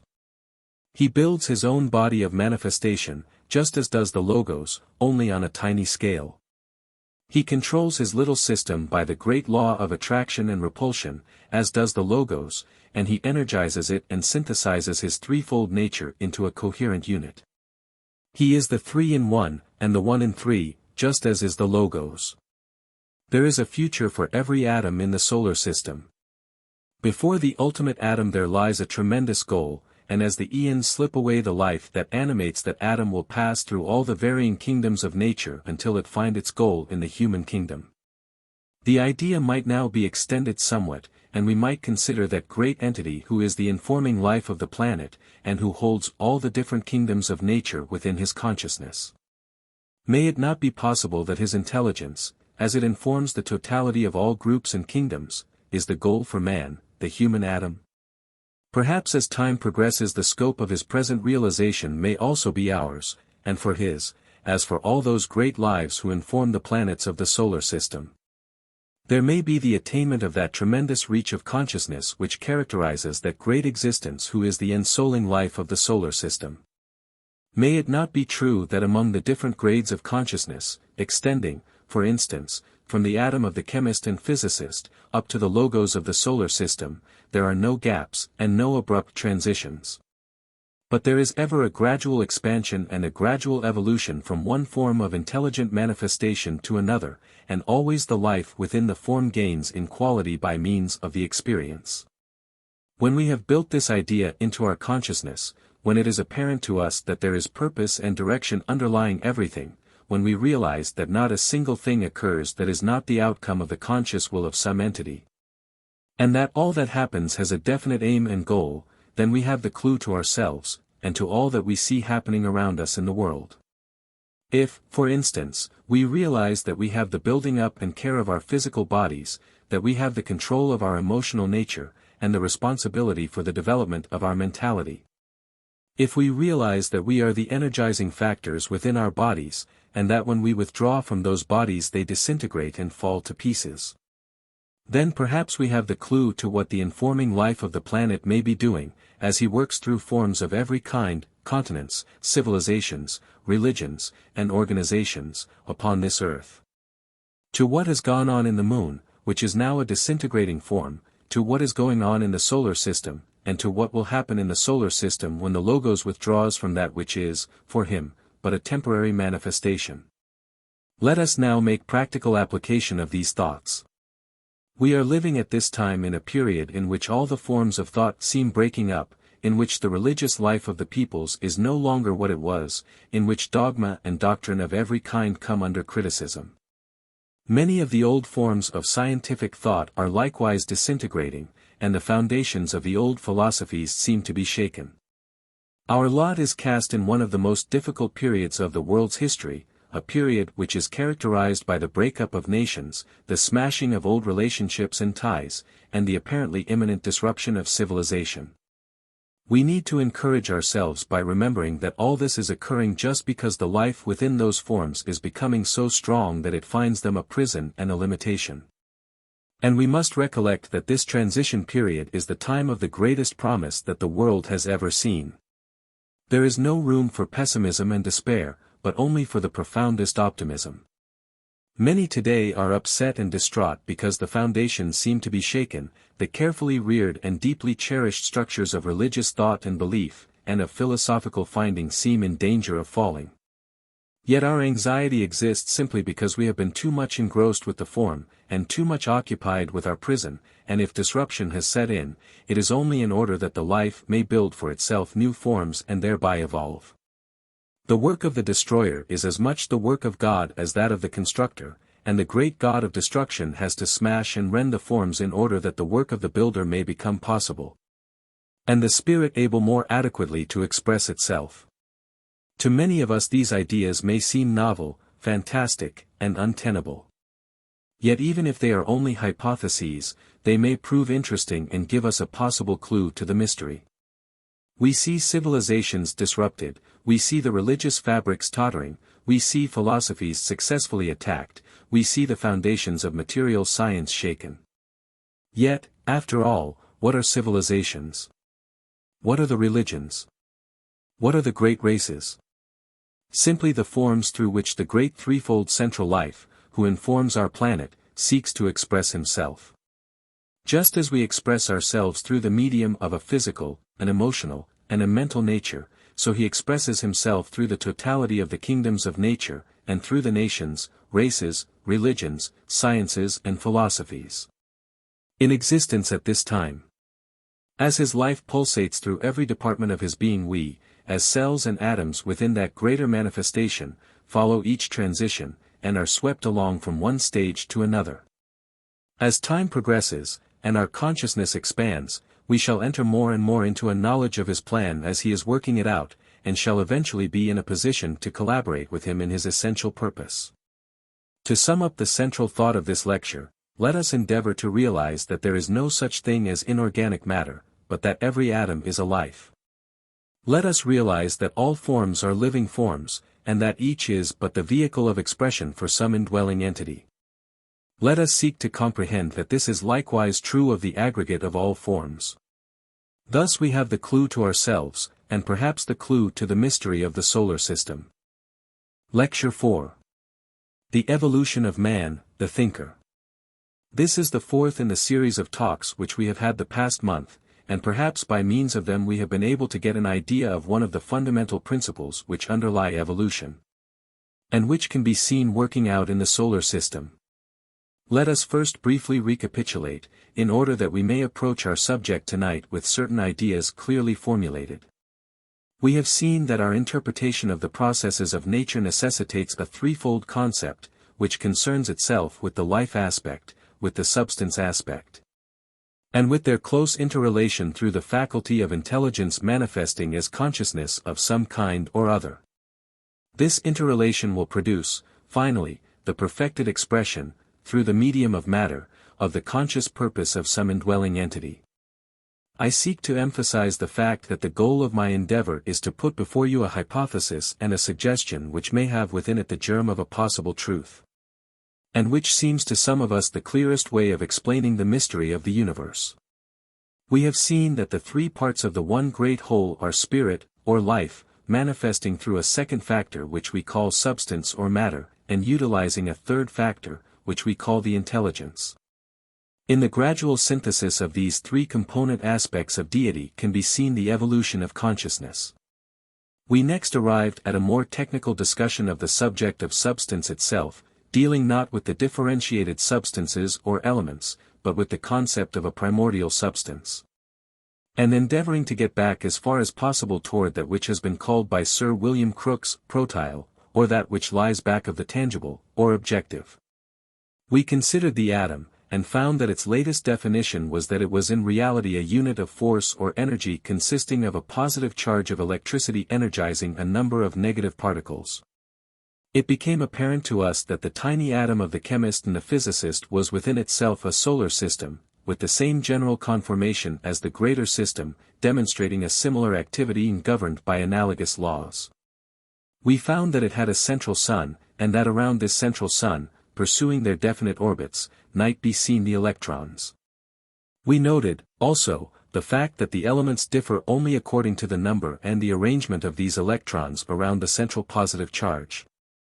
From this we passed on to the consideration of the soul, or the psyche, of the atom, and found that scientists recognized the truth that atoms themselves possess quality, show symptoms of mind or intelligence, and can discriminate, select, and choose. We then proceeded to weave what appeared to be a fairy tale. We pictured the human being as an atom, and traced the resemblance of man to an atom. We found that he attracted and held within his sphere of influence the matter of his various bodies, mental, emotional and physical, in exactly the same way as the electrons were held revolving around their central focal point. The idea proved capable of still further expansion, and we turned our attention to the planet, picturing it as similar in its nature to the human atom, and to the ultimate atom of substance, being but the expression of a life manifesting through a spheroidal form and working out an intelligent purpose. Then we reached our consummation, and viewed the solar system as a cosmic atom, energized by the life of the Logos. We have, therefore, under consideration, 4 kinds of atoms. First, the atom of the chemist and physicist. Secondly, the human atom, or man. Thirdly, the planetary atom, energized by a planetary Logos, or the heavenly man. Fourthly, the solar atom, indwelt by the solar Logos, or the deity. If we are right in our fundamental concept, if there is a grain of reality in our hypothesis, and if there is a substratum of truth in our idea of the atom from which the elements are compounded, it is to be recognized as a life working intelligently through the medium of a form. Then it can perhaps be proven that man is equally a life or center of energy, manifesting through his bodies. Then it can perhaps be demonstrated that a planet is also the medium of expression of a still greater center of energy, and further, under the law of analogy, it may perhaps be proven at some distant time that there is a God or central life back of material nature, and an entity who functions consciously through the solar system. At our last lecture we took up another phase of manifestation. We studied the atom itself, and considered it as it entered into relationship with other atoms, and through their mutual coherence formed groups or congeries of atoms. In other words, we considered the atom as it was built into the different forms in the various kingdoms of nature, and found that, in the process of evolution, atoms themselves gravitate towards other and greater central points, becoming in their turn electrons. Thus, every form is but an aggregate of smaller lives. Very briefly then we touched upon the different kingdoms of nature, and traced the development of the soul, or the psyche in all of them. Of the atom we have already predicated intelligence, or discriminative power, and we found that in the building up of forms in the mineral, vegetable, and animal kingdoms what we understand as sensation begins to appear. And we then have the rudiments of embryonic emotion, or feeling, the physical plane reflection of love. Thus we have one aspect of the threefold nature of God, intelligence, demonstrating through the atom, and through the form we have the love, or attractive quality manifesting. This can also be expressed in the recognition that in these two aspects of the central divine life you have the third person of the logoic trinity cooperating with the second. You have the intelligent activity of divinity, or the Holy Spirit aspect, working in connection with the second aspect, or the Son, who is the builder of forms. This is brought out in an interesting manner in Proverbs 8. Where wisdom cries aloud, wisdom in the Old Testament representing the Christ aspect, and after pointing out that he was with God before ever there was creation, goes on to say that when he appointed the foundations of the earth, then I was by him as the master worker or builder. Students would do well to study this chapter in connection with the ideas that we are here formulating, being careful to ascertain the exact translation. We now come to the consideration of our subject for tonight, that of the evolution of man, the thinker. We shall see that in man comes in another aspect of divinity. Browning, in Paracelsus, covers the subject that we have been considering in a most interesting manner, summing it up as follows. Thus he, God, dwells in all. To man, the consummation of this scheme of being, the completion of this sphere of life, whose attributes had here and there been scattered o'er the visible world before, asking to be combined, dim fragments meant to be united in some wondrous whole, imperfect qualities throughout creation, suggesting some one creature yet to make, some point where all those scattered rays should meet, convergent in the faculties of man. Having therefore discovered two aspects of divinity in the atom and in the form, we shall find the triplicity perfected in man.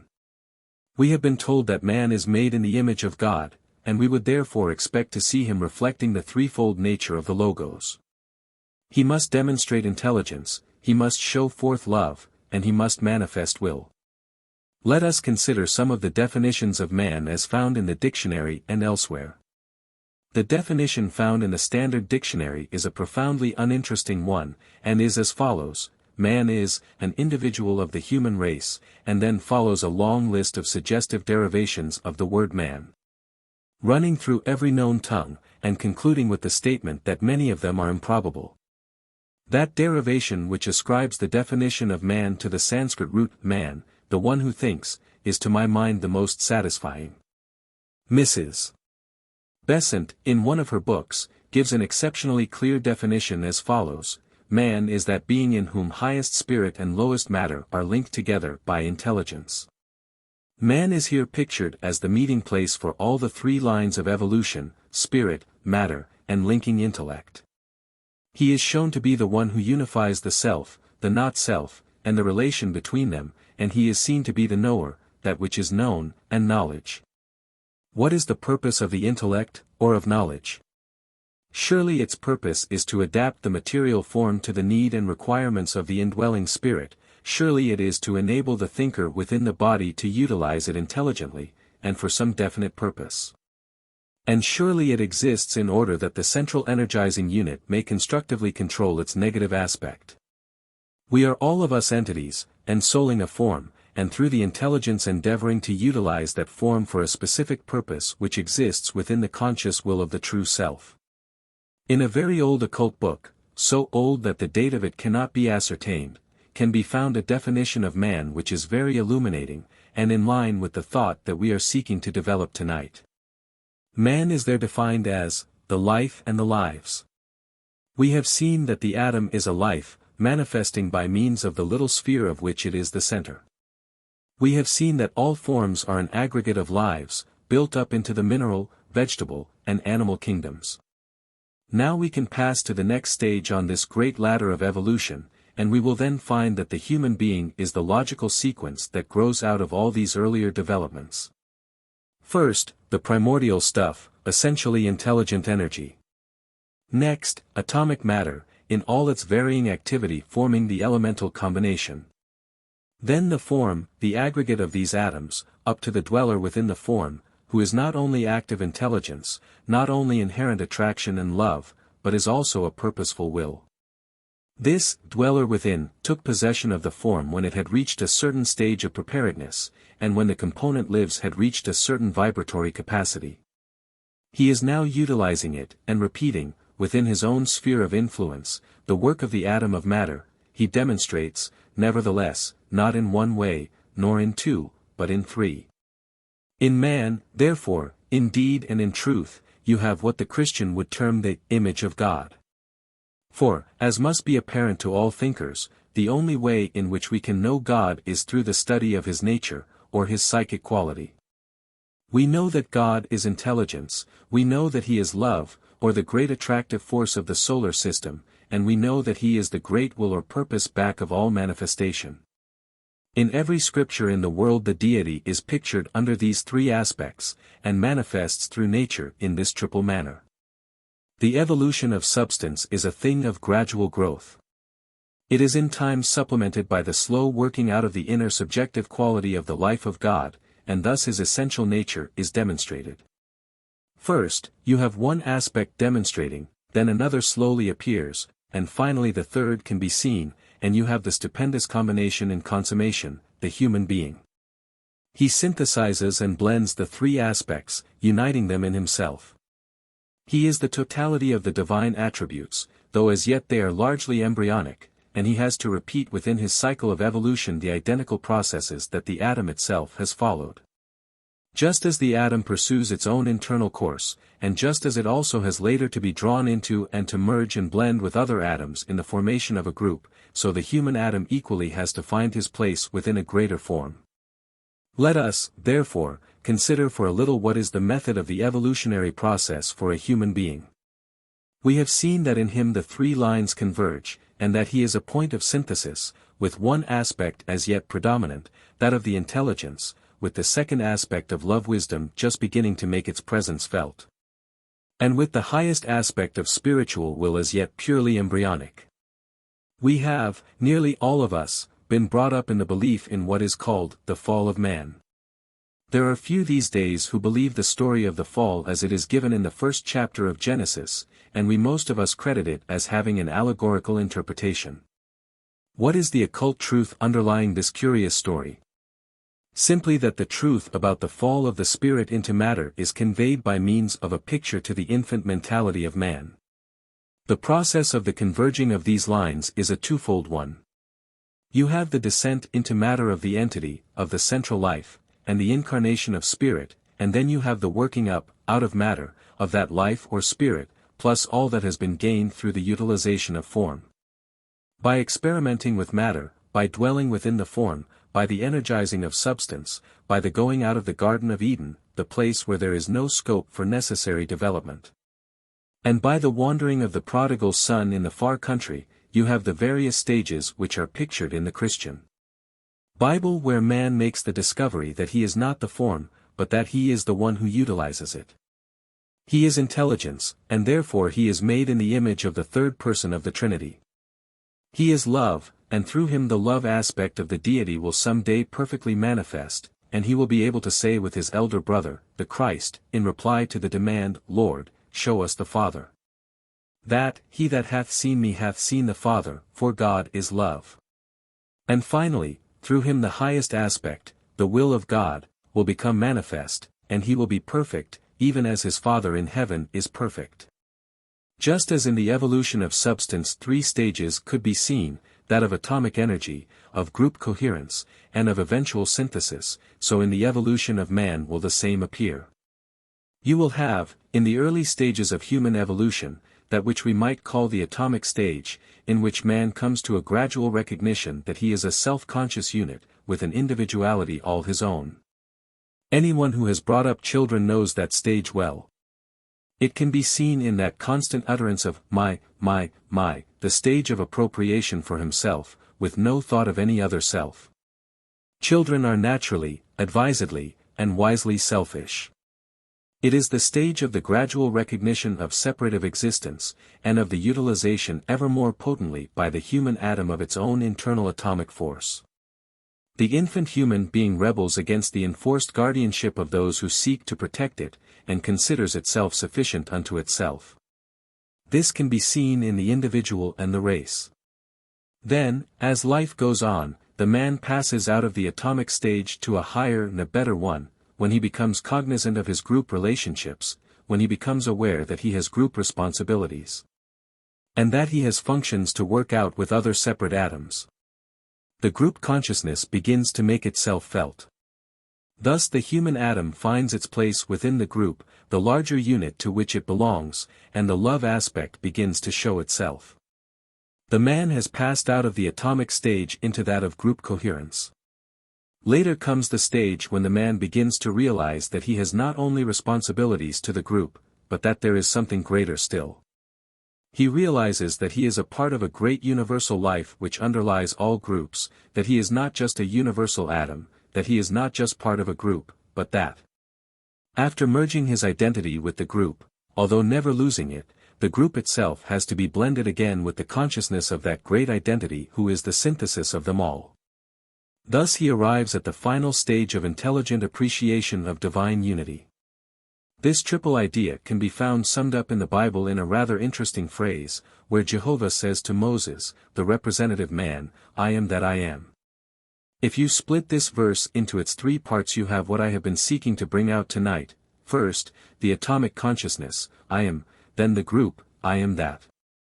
A consciousness that he is not just a separated individual, not only a self-centered unit, not only a self-conscious entity, but that he is something still greater. Man then reaches the recognition which will lead him to sacrifice his identity in the service of the group, and to merge his consciousness in that of the group. Of such a conscious union we know practically nothing as yet. This is succeeded by the still greater stage, when I am that I am will be for us not an impossible ideal, and a visionary concept, but a fundamental reality, when man in the aggregate will recognize himself as an expression of the universal life. And the group consciousness itself will be merged in that of the aggregate of all groups. We suppose, and we hope, that we are passing rapidly out of the atomic stage, and that our sphere of influence and interest is not bounded by our atomic wall, but that we are becoming, to use a now familiar term, radioactive. When this is the case, we shall not be circumscribed and limited within our own shell, and the narrow confines of our own individual life, but we shall begin to radiate, and to contact other atoms, thus reaching the second stage, the attractive. What, therefore, is the goal ahead for each one of us? What is the goal for these different atoms with which we are concerning ourselves? We are told in some of the old Eastern scriptures, that the goal for the atom of substance is self-consciousness. What is, therefore, the goal for the human atom, who is already self-conscious, who is already individualized, and guiding himself by means of his will? What lies ahead for man? Simply the expansion of his consciousness to include the consciousness of the great life, or being, in whose body he is himself a cell.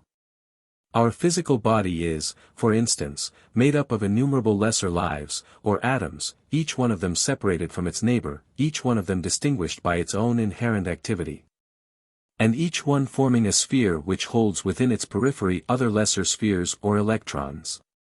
We have seen that man is the positive charge, and holds his multiplicity of atoms, or lesser lives, energized and bound together into coherent forms. At death, when the spirit aspect withdraws itself, the form disintegrates, and is dissolved, and these little conscious lives, having fulfilled their function, dissipate. The consciousness of the atom within the body is a very different thing to the consciousness of a man, and this we can realize with very little thought. If we concede that man is a cell in a greater sphere, may it not be possible that there is a consciousness which is to the man what his consciousness is to the cell in his body? Is it not possible that we may have ahead of us the achievement of that consciousness in the same sense as the atom of substance may someday achieve the consciousness of a human being? May it not be that this is what Browning had in his mind when he said, "Mankind, made up of all the single men, in such a synthesis the story ends." Here he holds up before us a concept of a greater man, who is the synthesis or sum total of all the lesser units.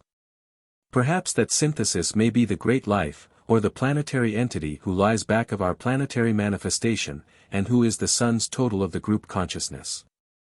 I suggest that just as self-consciousness is the goal for all the subhuman forms of life, and as group consciousness, or the consciousness of the heavenly man, is the goal for the human being, so for him, also, there may be a goal.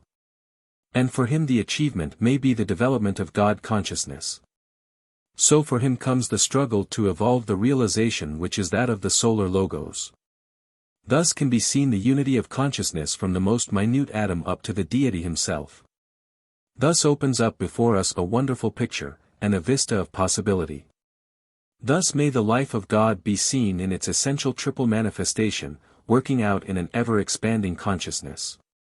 Demonstrating in the atom of substance, and expanding through the medium of form, until it finds one point of culmination in man, then proceeding on its course till it demonstrates as the planetary consciousness, which is the sum total of all the states of consciousness upon our planet, the Earth, until we arrive at the fundamental basic life, who holds all the planetary evolutions synthesized within his greater sphere, the solar system.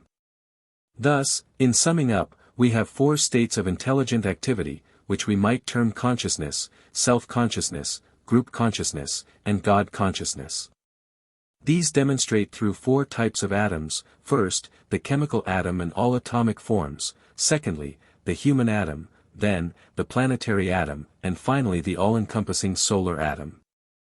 Ensouling these atomic forms can be seen manifesting all subhuman types of life, from the life of the atom of substance to the informing life of the higher animals, then that life which we call human, that of man, the thinker. Next, the heavenly man, and then the great life of the solar system, whom the Christian calls God, or the Logos. Browning expresses this idea of the gradual expansion of the consciousness of a human being into something greater and vaster in the following words. When all the race is perfected alike. As man, that is. All tended to mankind. And, man produced, all has its end thus far. But in completed man begins anew. A tendency to God. Prognostics told. Man's near approach. So in man's self arise. August anticipations, symbols, types. Of a dim splendor ever on before. In that eternal circle life pursues. For men begin to pass their nature's bound. And find new hopes and cares which fast supplant their proper joys and griefs.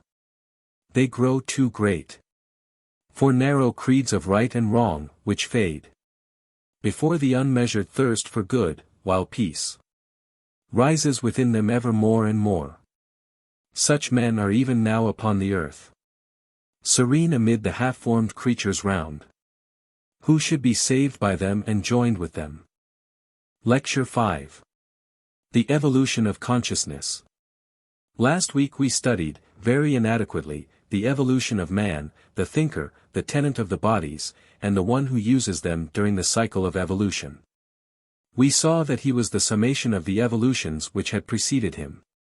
We led up to our study of that evolution in two previous lectures in which we considered first the substance, or atomic matter prior to its building up into a form, or the tiny atom before it was incorporated in a vehicle of some kind. Then we studied the building of forms by means of the great law of attraction, which gathered the atoms together, causing them to cohere and vibrate in unison, and thus producing a form, or an aggregation of atoms. We came to the recognition that in atomic substance we had one aspect of the Godhead, of the deity, and of the central force or energy of the solar system, manifesting under the aspect of intelligence. And we saw that in the form aspect of nature another quality of the deity became manifest, that of love or attraction, the cohesive force which holds the form unified. Then we studied the human being, or man, and noted how in him all the three divine aspects met. And recognized man as a central will manifesting through a form composed of atoms, and demonstrating the three qualities of God, that of intelligence, of love-wisdom, and of will or power. Today we are stepping out of the matter aspect of manifestation which we have been dealing with in the previous lectures, into the consideration of the consciousness within the form. We have seen that the atom may be regarded as the central life, manifesting through a spheroidal form, and showing the quality of mind. But the human atom may also be considered as a central positive life, utilizing a form and demonstrating the different qualities we have enumerated. And then we said that, if we were right in our hypothesis about the atom, if we were right in considering the human being as an atom, then we might extend this primary conception to the planet. And say that within the planetary atom there is a great life, manifesting through a form, and showing specific qualities whilst working out a specified aim. And we extended this same concept also to the great sphere of the solar system, and to the deity who indwells it. Let us take up the question of consciousness itself, and study the problem a little and concern ourselves with the reaction of the life within the form. If I can thus give you a few general ideas in line with what has been earlier said, I shall be able to lay another stone upon the structure I am endeavoring to build. The word consciousness comes from two Latin words, con, with, and scio, to know. And means literally that with which we know. If you take a dictionary and look up this word you will find it defined somewhat as follows: the state of being aware, or the condition of perceiving, the ability to respond to stimuli, the faculty of recognizing contacts, and the power to synchronize vibration. All these phrases might be included in any definition of consciousness, but the one I want to lay emphasis upon this evening is that which the Standard Dictionary gives, and which I have earlier quoted. The average thinker who takes up the majority of the textbooks dealing with this subject, is apt to find them very confusing, for they divide consciousness and the state of being aware into numerous divisions and subdivisions, until one is left in a state of complete bewilderment. Tonight we will only touch upon three types of consciousness, which we might enumerate as follows: absolute consciousness, universal consciousness, and individual consciousness, and of these three it is only possible, really, to define two in any way with clarity. Absolute consciousness, to the ordinary thinker, is practically impossible of recognition. It has been defined in one book as, that consciousness in which everything is, the possible as well as the actual, and concerns everything that can be possibly conceived of as having occurred, or occurring, or going to occur. This is, possibly, absolute consciousness, and from the standpoint of the human being is the consciousness of God, who contains within himself the past, the present, and the future. What, then, is universal consciousness? It might be defined as consciousness, thinking time and space, consciousness with the idea of location and succession involved within it, or, in reality, group consciousness, the group itself forming either a greater or a lesser unit. Finally, individual consciousness may be defined as just as much of the universal consciousness as a separated unit can contact and can conceive of for itself. Now, to understand these vague expressions, absolute, universal, and individual consciousness, it might be helpful if I endeavored somewhat to illustrate. It might be done as follows. In our earlier lectures we have seen that we must consider the atom in the human body as a little entity, a tiny, intelligent life, and a microscopic, active sphere. Now taking that little cell as our starting point we may get, by its means, some concept of what these three types of consciousness are, by viewing them from the standpoint of the atom and man. Individual consciousness to the tiny atom in a man's body would be its own vibratory life, its own internal activity, and all that specifically concerns itself. Universal consciousness to the little cell might be considered as the consciousness of the entire physical body, viewing it as the unit which incorporates the atom. Absolute consciousness to the atom might be considered as the consciousness of the thinking man who is energizing the body. That would be to the atom something so remote to its own inner internal life as to be practically inconceivable and unknown, yet it nevertheless sweeps into the line of its will the form and the atom within the form, and all that concerns them. This idea has only to be extended to man, considered as an atom or cell within the body of a great entity, and one can then work out along similar lines this conception of a threefold consciousness. It might here be wise if we were to come down and consider more practical matters than absolute consciousness. Occidental science is coming gradually to the conclusion of the esoteric philosophy of the East, that consciousness must be predicated not only of the animal and of the human being, but that it must be recognized also as extending through the vegetable on into the mineral kingdom, and that self-consciousness must be regarded as the consummation of the evolutionary growth of consciousness in the three lower kingdoms. It is not possible in the short time now at my disposal, to go into that most fascinating study of the development of consciousness in the animal kingdom, in the vegetable kingdom, and its appearance also in the mineral kingdom. We should find, should we do so, that even minerals show symptoms of awareness, of reaction to stimuli, that they manifest signs of fatigue, and that it is possible to poison a mineral and to murder it, much as you can murder a human being. The fact that flowers have consciousness is being more readily recognized, and articles of very deep interest have been published on the consciousness of plants, opening up a very wide range of thought. We have seen that in atomic matter the only thing that we can safely predicate is that it shows intelligence, the power to select, and to discriminate. This is the predominant feature of consciousness as it manifests through the mineral kingdom. In the vegetable kingdom another quality appears, that of sensation or feeling of a rudimentary nature. It is responsive in a different way to the mineral. In the animal kingdom a third reaction appears. Not only is the animal showing signs of sensation in greatly increased degree to the similar response in the vegetable kingdom, but it also shows signs of intellect, or embryo mind. Instinct is a recognized faculty of all animal units, and the word comes from the same root as the word instigate. When the power to instigate begins within any animal form it is a sign that an embryo mentality is beginning to manifest. In all these kingdoms you have different grades and types of consciousness showing themselves, whilst in man you have the first symptoms of self-consciousness, or the faculty in man whereby he becomes aware that he is a separated identity. That he is the indwelling impulse within the body, and the one who is in process of becoming aware by means of these bodies. This has been long taught in the East, and esoteric philosophy teaches that everything lives and is conscious, but that not all life and consciousness is similar to the human. And it also emphasizes the fact that vast intervals exist between the consciousness of the atom and of the flower, between that of a flower and a man, between that of a man and a god. As Browning has said, in man begins anew a tendency to God. He is not a god yet, but a god in the making. He is working out the image of God, and will some day produce it in perfection. He is the one who is seeking to demonstrate the subjective, divine, threefold life through the medium of the objective. The method of the evolutionary development of consciousness in a human being is but a repetition on a higher turn of the spiral, of the two stages which we noted in the evolution of the atom, that of atomic energy and of group coherence. In the world at present can be seen the human family at the atomic stage of manifestation, leading on to a goal not yet achieved, the group stage. If there is one thing apparent to all of us who are in any way interested in the faculty of awareness, and who are in the habit of noting that which passes around us, it is that of the different grades of mentality which we meet everywhere, and the different types of consciousness among men.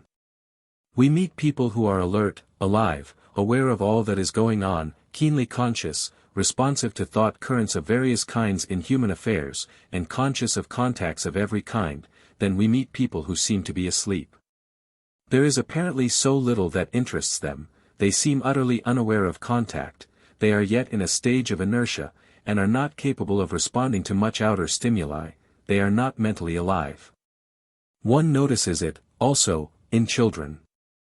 Some respond so quickly, while others we call stupid.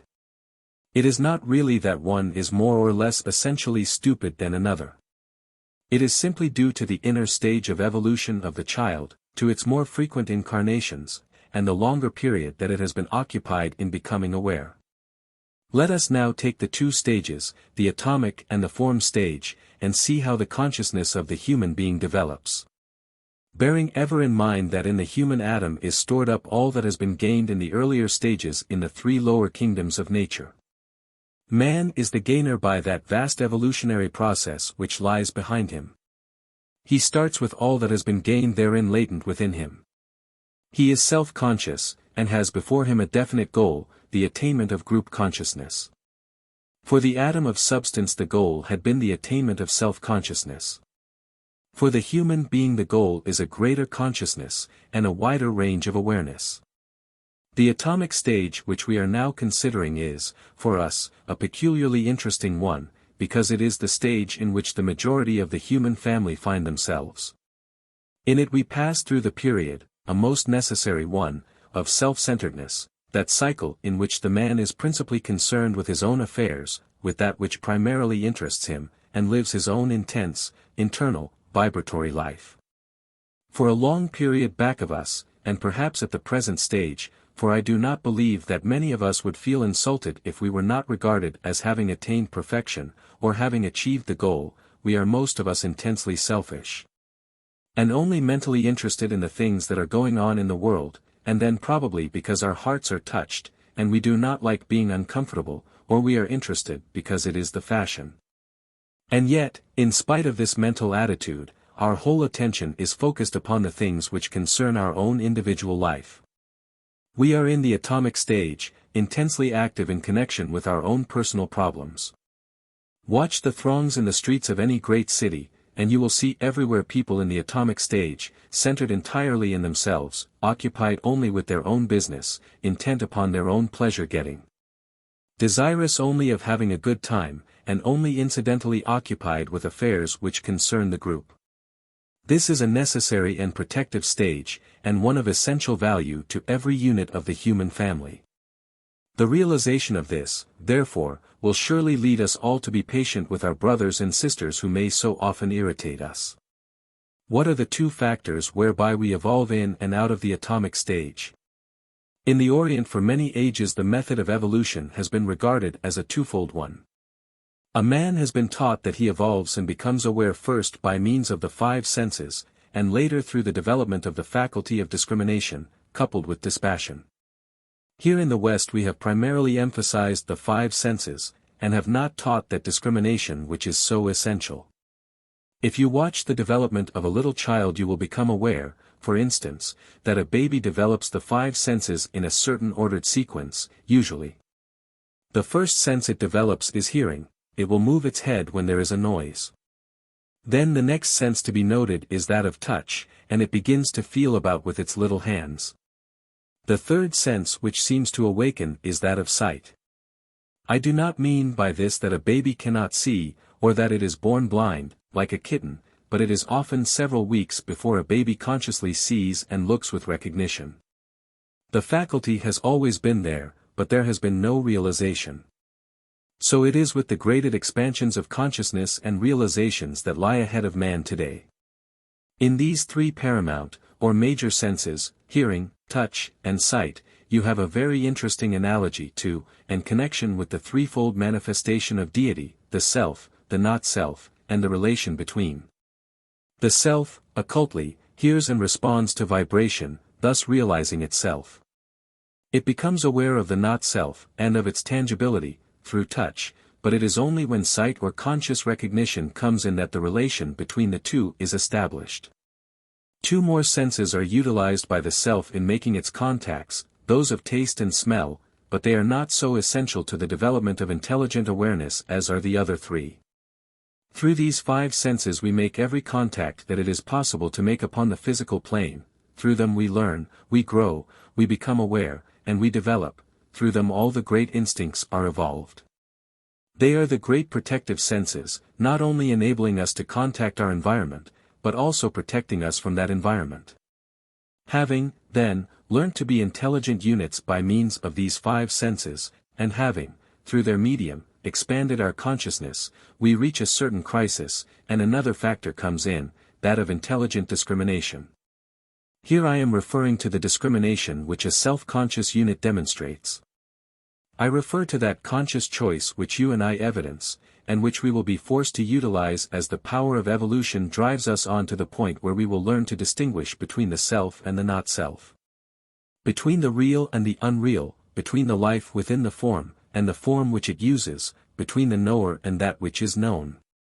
Here we have the whole object of evolution, the attainment of the consciousness of the real self through the medium of the not-self. We pass through a long period or cycle of many lives, wherein we identify ourselves with the form, and are so one with the not-self that we recognize no difference, being entirely occupied with the things which are transient and impermanent. It is this identification with the not-self which leads to all the pain, dissatisfaction, and sorrow in the world, and yet we must remember that through this reaction of the self to the not-self we inevitably learn. And finally break loose from the impermanent and the unreal. This cycle of identification with the unreal parallels the stage of individual consciousness. As the atom of substance has to find its way into some form, and add its quota of vitality to a greater unit, so through the evolutionary development of consciousness the human atom has likewise to reach a point where it recognizes its place in a greater whole, and shoulders its responsibility in group activity. This is the stage which a great number of the human family are now approaching. Men are realizing, as never before, the difference between the real and the unreal, between the permanent and the impermanent. Through pain and suffering they are awakening to the recognition that the not-self suffices not, and they are searching without and also within, for that which will more adequately meet their needs. Men are seeking to understand themselves, to find the kingdom of God within themselves, and through mental science, new thought, and the study of psychology they will arrive at certain realizations which will prove invaluable to the human race. The indication is therefore to be found that the form stage is rapidly approaching, and that men are passing out of the atomic period into something infinitely better and greater. Man is beginning to sense the vibration of that greater life within whose body he is but as an atom, and he is commencing, in a small way, to make a conscious response to that greater call, and to find possible channels whereby he can understand that greater life which he senses, but as yet does not know. If he persists in this, he will find the group to which he belongs, and will then change his center. No longer will he be limited by his own little atomic wall, but he will pass beyond it, and become, in his turn, a conscious, active, intelligent part of the greater whole. And how is this change brought about? The atomic stage was developed by means of the five senses, and through the utilization of the faculty of discrimination. The stage at which a man awakens to group realization, and becomes a conscious participant in the activities of the group, is brought about in two ways, through meditation, and through a series of initiations. Now when I use the word meditation, I do not mean what is perhaps usually understood by that word, a negative, receptive, state of mind, or a state of trance. There is much misconception these days as to what meditation really is, and there is a great deal of so-called meditation which has been truly described by a person not so long ago, as, I shut my eyes, and open my mouth, and wait for something to happen. The true meditation is something that requires the most intense application of the mind, the utmost control of thought, and an attitude which is neither negative nor positive, but an equal balance between the two. In the Eastern scriptures the man who is attempting meditation and achieving its results, is described as follows, and from a consideration of these words may come much help and illumination to us, the Maha-yogi, the great ascetic, in whom is centered the highest perfection of austere penance and abstract meditation, by which the most unlimited powers are attained, marvels and miracles are worked, the highest spiritual knowledge is acquired, and union with the great spirit of the universe is eventually attained. Here this union with the group life is held to be the product of meditation, and there is no other method of attainment. True meditation, of which the preliminary stages are concentration upon and application to any particular line of thought, will differ for different people and different types. The religious man, the mystic, will center his attention upon the life within the form, upon God, upon Christ, or upon that which embodies for him the ideal. The business man, or the professional man, who, during his hours of work, is one-pointedly centered upon the matter he has on hand, and who keeps his attention fixed upon the particular problem he has to solve, is learning to meditate. Later on, when he comes to the more spiritual aspect of meditation, he will find that he has covered the hardest part of the road. The person who is reading a difficult book, and reads with the full force and power of his brain, getting at that which lies behind the written word, may be meditating as much as it is possible for him to meditate at this time. I say this for our encouragement, because we live in a cycle in which books about meditation are written, and many schools of meditation are found. All of them embody some aspect of the truth, and may be doing much good, but they may not embody that which is best for any particular individual. We need to find our own way of concentrating, to ascertain our own method of approach to that which lies within, and to study for ourselves this question of meditation. I would like here to sound a word of warning. Avoid those schools and methods which combine forms of breathing exercises with meditation, which teach different types of physical postures, and teach their students to center their attention upon physical organs or centers. Those who follow these methods are heading towards disaster, and apart from the physical dangers involved, and the risk of insanity and nervous disorders, they are occupying themselves with the form, which is limitation, and not with the spirit, which is life. The goal will not be achieved that way. For most of us the intellectual concentration which results in mind control, and the ability to think clearly and to think only that which we wish to think, must precede true meditation, which is a thing few people know much about. This true meditation, which it is impossible for me to enlarge upon here, will result in a definite change of polarization, will open up to man ranges of experiences undreamt of hitherto, will reveal to him contacts that as yet he does not realize, and will enable him to find his place within the group. He will be no longer confined by the wall of his personal life, but will begin to merge that life within the greater whole. He will no longer be occupied with the things of selfish interest, but will give his attention to the problems of the group. He will no longer give his time to the culture of his own identity, but will seek to understand that greater identity of which he is a part. This is really what all advanced men are beginning more or less to do. Little as the average man may realize it, great thinkers, such as Edison and others, arrive at a solution of their problems along the line of meditation. By a brooding concentration, by a constant recollection, and by strenuous application to the particular line of thought which interests them, they produce results, they tap the inner reservoirs of inspiration and of power, and bring down from the higher levels of the mental plane results which benefit the group.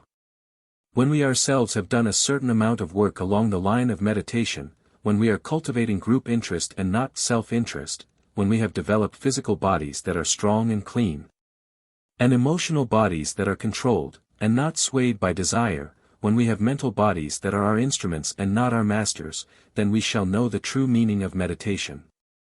When a man has made his contact through meditation with the group to which he belongs, and becomes, therefore, ever more and more group conscious, he is then in a position to take what are called a series of initiations. These initiations are simply expansions of consciousness, brought about with the help of those who have already achieved the goal, who have already identified themselves with the group, and who are a conscious part of the body of the heavenly man. With their assistance, and through their aid, a man will gradually awaken to the realization that is theirs. There is great interest everywhere today in this subject of initiation, and an overemphasis has been laid upon its ceremonial aspect. We need to remember that every great unfoldment of consciousness is an initiation. Every step forward along the path of awareness is an initiation. When an atom of substance was built into the form, it was for that atom an initiation. It became aware of another type of force, and its range of contact became wider. When the consciousness of the vegetable and animal kingdom merged, and the life passed from the lower kingdom into the higher, that was an initiation. When the consciousness of the animal expanded into that of the human being, still another great initiation took place. All the four kingdoms have been entered by an initiation, or through an expansion of consciousness. Ahead of the human family lies now the fifth, or spiritual kingdom, and it is likewise entered through a certain initiation, as can be seen by those who intelligently read their New Testament. And in all these cases these initiations have been brought about by the help of those who already know. Thus we have within the evolutionary scheme not great gaps between one kingdom and another, and between one state of awareness and another, but a gradual development of consciousness, and one in which we, each one of us, have had and will have our share. If we can remember this universality of initiation, we shall have a better proportioned point of view in connection with it. Every time that we become more aware of our environment, and our mental content is increased, it is an initiation on a tiny scale. Every time our horizon widens, and we think and see more broadly, it is an initiation, and herein to us lies the value of life itself, and the greatness of our opportunity. One point I wish to make here is this: every initiation has to be self-initiated.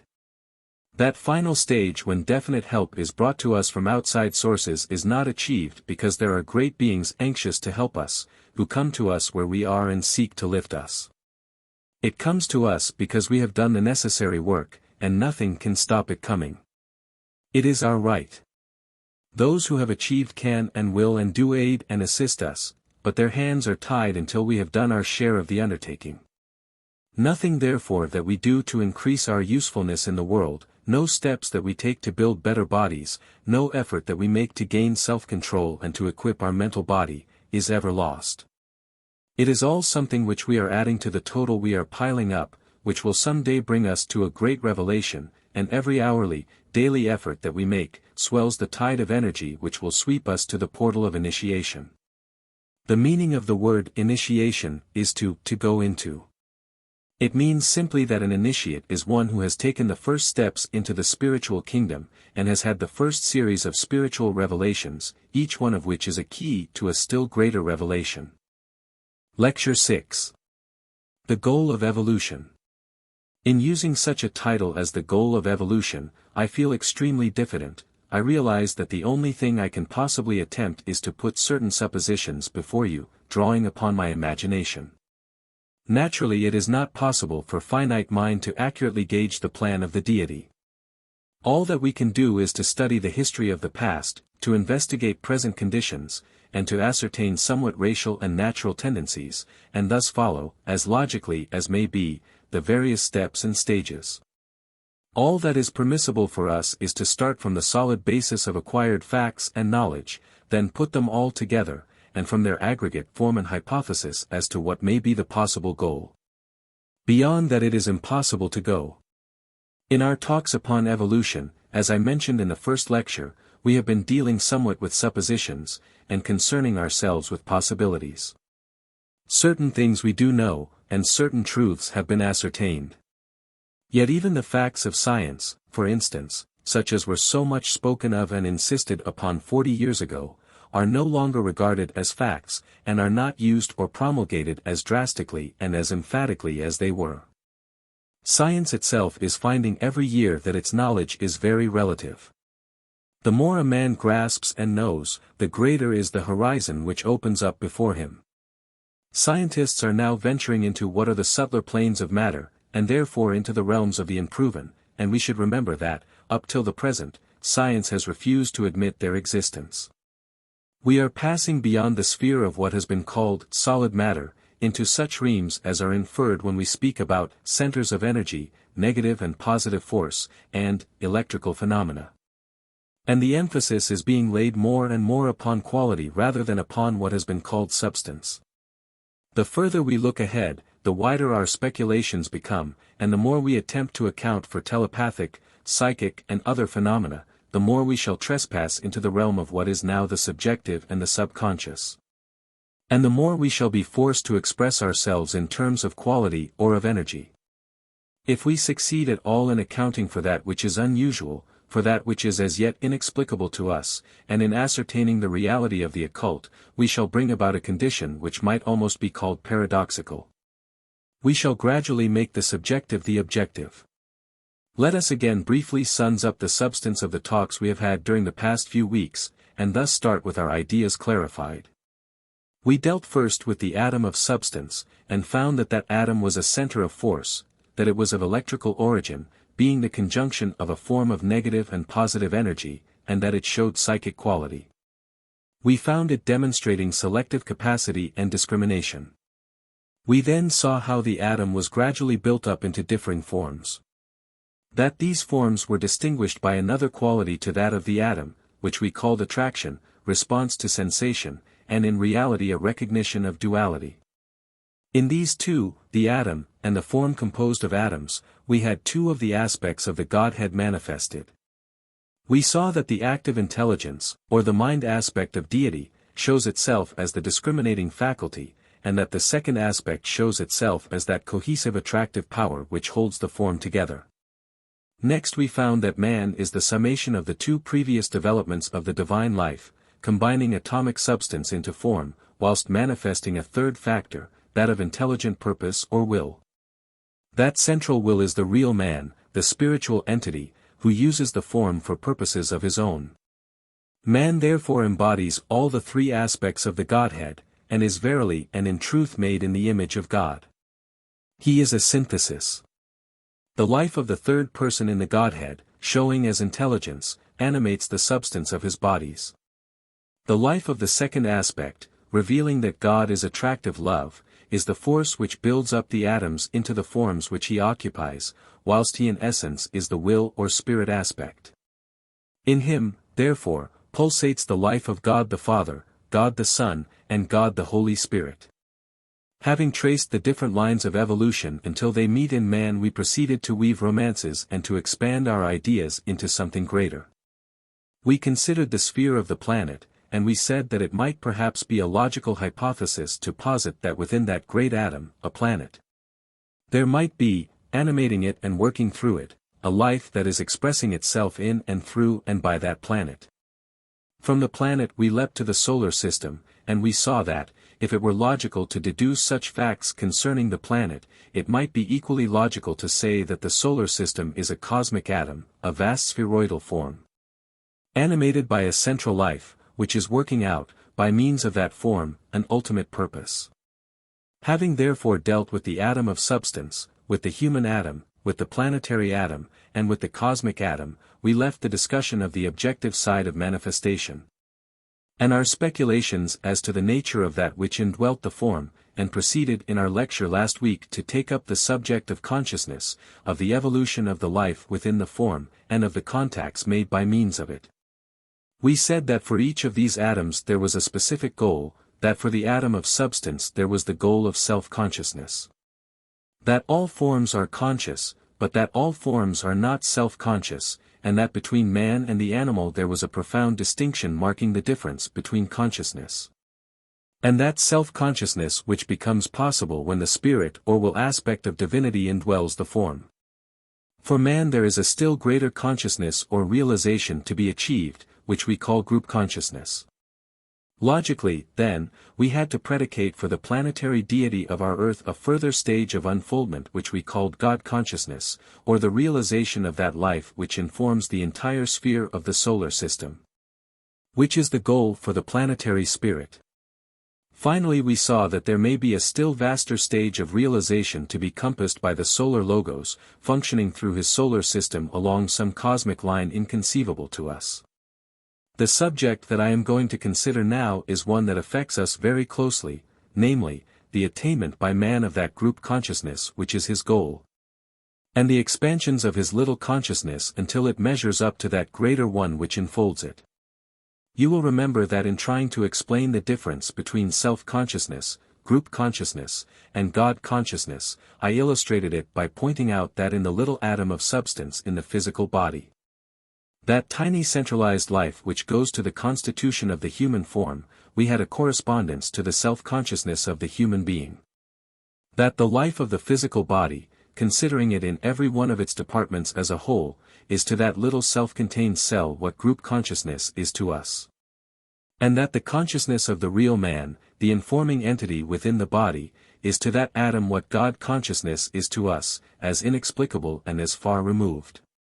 If we can extend this concept of the atom in our body and its relation to man, the thinker, to the human atom, regarding it as a unit within a still greater body, we may get an understanding of the radical difference between these three rays of consciousness. There is a very interesting analogy between the evolution of the atom and of man, and I presume therefore of the planetary deity and the solar logos, in the two methods of unfoldment that are followed. We have seen that the atom has its own atomic life, and that every atom of substance in the solar system is likewise a little system in itself, having a positive center, or central sun, with the electrons, or the negative aspect, revolving in their orbits around it. Such is the internal life of the atom, its self-centered aspect. We noted too, that the atom is now being studied along a newer line, that of radioactivity, and it is becoming apparent that in many cases there is an active radiation going on. Just where this discovery is going to lead it is impossible yet to tell, for the study of radioactive substances is as yet in its infancy, and little is actually known. Much of the earlier teaching of physical science has been revolutionized by the discovery of radium, and the more scientists find out, the more it becomes apparent. As they themselves realize, that we are standing on the threshold of very great discoveries, and are on the eve of profound revelations. In the human being, as he evolves and develops, these two stages can equally be seen. There is the early, or atomic stage, in which a man's whole center of interest lies within himself, within his own sphere, where self-centeredness is the law of his being, a necessary protective stage of evolution. He is purely selfish, and concerned primarily with his own affairs. This is succeeded by a later stage, in which a man's consciousness begins to expand, his interests begin to lie outside his own particular sphere, and the period arrives in which he is feeling for the group to which he belongs. This stage might be viewed as corresponding to that of radioactivity. He is now not only a self-centered life, but he is also beginning to have a definite effect upon his surroundings. He is turning his attention from his own personal selfish life, and is seeking his greater center. From being simply an atom he is, in his turn, becoming an electron, and coming under the influence of the great central life which holds him within the sphere of its influence. If this is so, we shall have analogous stages transpiring within the life of the planetary deity, and this perhaps would account for various vicissitudes and happenings upon the planet. Often we consider the affairs of the world as due to human activity. The World War, for instance, is frequently regarded as the result of human mistakes and frailties. Perhaps this is so, for undoubtedly economic conditions and human ambitions may have been very largely concerned in bringing it about. But perhaps, also, it may have been partly due to the working out of the purpose of the great central life, whose consciousness is not as yet our consciousness, who has his own plans and purposes and ideals, and who, perhaps, also makes his experiments with life. On his vaster scale, and on his own high level, this planetary spirit is learning to live, is learning to contact, and is likewise expanding his consciousness. He is himself at school, just as you and I are at school. So, again, it may be with the solar system, and so with events of such magnitude that they escape our ken altogether. Perhaps there are occurrences within the solar system which may be due to the working out of the plans of the deity or logos, that central life who is the energizing source of all there is within the solar system. I do not know, but it makes an interesting line of thought for us, and it does no harm to speculate if the effect is to give us a broader vision, a wider tolerance, and a greater and wiser optimism. Having seen that the two stages of atomic activity and radioactivity characterized the evolution of all atoms in the solar system, let us now see what are the different developments which may be expected as the consciousness within the human atom evolves. I should like to center our attention upon this human type of consciousness, as it is the central evolution in the solar system. When the three aspects of the divine life are brought together, the indwelling life, or spirit, the material form, or substantial vehicle, and the factor of intelligent activity, certain specific results will eventuate. We shall have the gradual working out of consciousness of a particular kind, the development of psychic quality, the effect of the subjective life upon the material form, the utilization of the form for certain specific ends, and the attainment by the indwelling entity of certain qualities. The true nature of the central life, be it God or man, will be manifested during a life cycle, whether solar or human. That is true of you and it is true of me, it is probably true of the planetary logos, and if true of him, therefore also of a solar logos. Let us try, if we can, to follow some of the different developments in connection with our four types of atoms, the atom of substance, the human atom, the planetary atom and the cosmic atom. One of the first and most important developments will be conscious response to every vibration and contact, that is, the ability to respond to the not-self on every plane. Let me illustrate. I could go down to certain halls in this city, and gather together an audience composed of the unskilled laborers and illiterates. I could talk to them, and repeat what I have been saying this evening, and get no response whatever. Yet I could go down and give them a talk such as I gave 10 years ago, along strictly evangelical or gospel lines, and meet with a rapid reaction. Here the question of right or wrong does not enter in, but simply the difference in the ability of different grades and types of men at different stages of evolution to respond to contact and vibration. It simply means that certain people are at a stage where they can be reached by an emotional appeal, and dealt with along the line of their own personal salvation, being in the earlier atomic stage as yet. There is another stage which includes that, but which enables one to respond also to a more intellectual appeal, which gives one a certain amount of interest and satisfaction in such discussions as we have pursued. And which means investigation of those matters which concern the group, for instance. But both stages are equally right. We can look at this matter from another angle. It is quite possible for us to meet great people, wonderful men and women, and fail to be impressed by them. We might pass them by without recognizing them, and thus miss that which they have to give us. This happened in Palestine in connection with the Christ, 2,000 years ago. Why? Because we ourselves are not yet great enough to respond to them. There is something still lacking in us, so that we are unable to realize or feel their particular vibration. I have heard it said, and I think it is very true, that if the Christ were to come down upon earth again, and walk among men as he did before, he might live his life amongst us day after day and we would not notice anything so very different in him from the other good and unselfish people whom we know. We have not yet cultivated within ourselves the ability to respond to the divine in our brother. We usually see only that which is bad and coarse, and are cognizant principally of our brother's faults. We are insensitive, yet, to the best in people. Another development will be that we shall be able to function consciously on all planes of being. We function consciously now on the physical plane, and there are a few people who are able to function equally consciously on the next subtler plane, that which is called the astral plane, a word I very much dislike. As it conveys no real meaning to our minds, or the plane of the emotional nature, on which a man is active when out of the physical body, in the hours of sleep or immediately after death. Very few human beings can function on the mental plane in fully awakened consciousness, and still fewer upon the spiritual plane. The object of evolution is that we should consciously function, with full continuity of realization, upon the physical, emotional, and mental planes. This is the great achievement which will someday be ours. We shall then know what we do every hour of the day, and not for just about 14 hours out of the 24. At present we remain unconscious of where the real thinking entity is during the hours of sleep. We do not know what his activities are, nor the condition of his environment. Some day we shall utilize and employ every minute of every hour of every day. Another purpose of evolution is a threefold one, and it is that we should have purpose or will, love, and energy coordinated. That is not so as yet. We have much intelligent energy continuously displayed now, but it is very rare indeed to meet a person whose whole life is animated by a central purpose, which is followed unswervingly, and which is animated and instigated by love working through intelligent activity. The time is coming, however, when we shall have expanded our consciousness to such an extent, and be so active within ourselves, that we shall become radioactive. We shall then carry forward a definite purpose which will be the outcome of love, and attain our objective by means of the intelligence.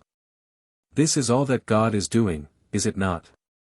At our present stage of development, we are certainly intelligent, but as yet there is very little love. We may have a little love for those we contact or meet, and a greater love for our family and immediate friends, but we know practically nothing of group love. When group love is voiced for us by the great idealists of the race, it is nevertheless true that we have reached the stage where we can respond somewhat to it, and feel that it is something we should like to see realized. It is good to remember that the more we think along such definitely altruistic lines, the more we shall build up something of very great value, and develop by slow and laborious degrees the rudiments of a real group consciousness, which as yet lies far ahead for most of us. There are several other developments during the evolutionary process with which we might deal, and which are at present so far ahead that they are practically inconceivable unless we have the peculiar type of brain that can think somewhat abstractly.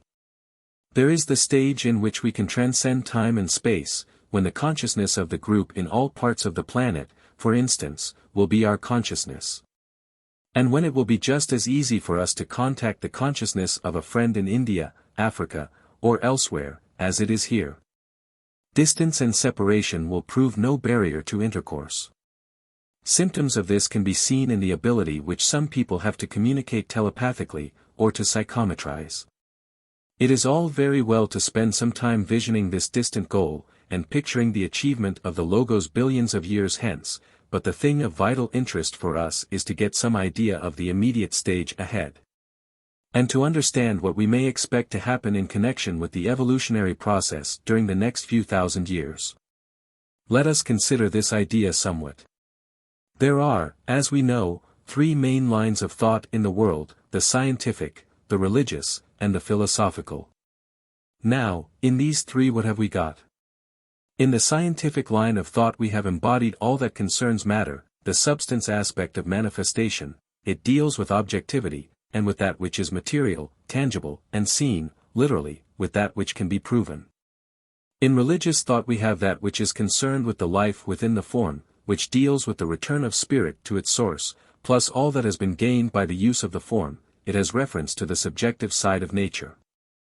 In philosophical thought we have what I might call the utilization of the intelligence by the indwelling life, in order that the form may be adequately adapted to its need. Let us consider in this connection certain developments which may be looked for in the immediate future, remembering that all that I say is only intended to be suggestive, and that I speak in no dogmatic spirit. It is obvious to most thinkers that science, having begun the study of radioactivity, is on the verge of discovering what is the nature of the power within the atom itself. It is very probable that before long we shall harness the energy of atomic matter for every conceivable purpose, for heating, for lighting, and for what I might call the motivation of everything that is carried on in the world. That force, as some of us know, was nearly discovered in the United States 50 years ago by a man called Keeley, but he was not allowed to give it out to the world because of the danger thereby involved. Men are as yet far too selfish to be trusted with the distribution of atomic energy. That discovery will probably parallel the development of group consciousness. Only when man becomes radioactive and can work and think in group terms, will it be safe or wise for him to utilize the power latent in the atom. Everything in nature is beautifully coordinated, and nothing can be discovered or utilized before the right time. Only as man becomes unselfish will this tremendous power be permitted to pass into his hands. Nevertheless, we can, I believe, look to science to make tremendous strides in the comprehension of atomic energy.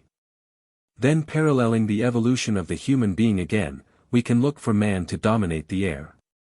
There is a great vibratory sphere, or plane, in the solar system, called in some occult books the intuitional plane. It is called in the Eastern literature the Buddhic plane, and its symbol is the air.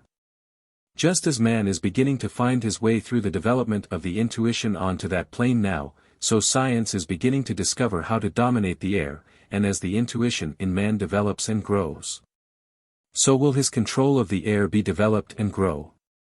Another thing we can look for, and it is already being recognized somewhat, is the development of the ability to see in subtler matter. Everywhere there are children being born who see more than you or I can. I am here referring to something that is based purely on material grounds, and concerns the physical eye. I refer to etheric vision, which is seeing in the finer matter of the physical plane, or in that which is called the ethers. Much interesting work has been done along this line by students and scientists in California. Dr. Frederick Finch Strong has been working along this line in a valuable way, and teaching that the physical eye is capable of seeing etherically, and that etheric vision is the normal function of the eye. What will the development of this faculty mean? It will mean that science will have definitely to readjust its point of view as to the subtler planes.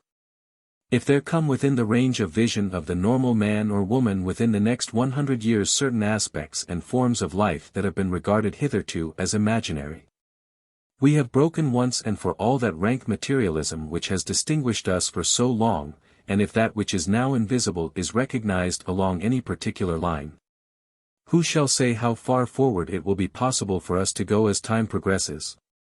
Again, the whole trend of evolution is toward synthesis.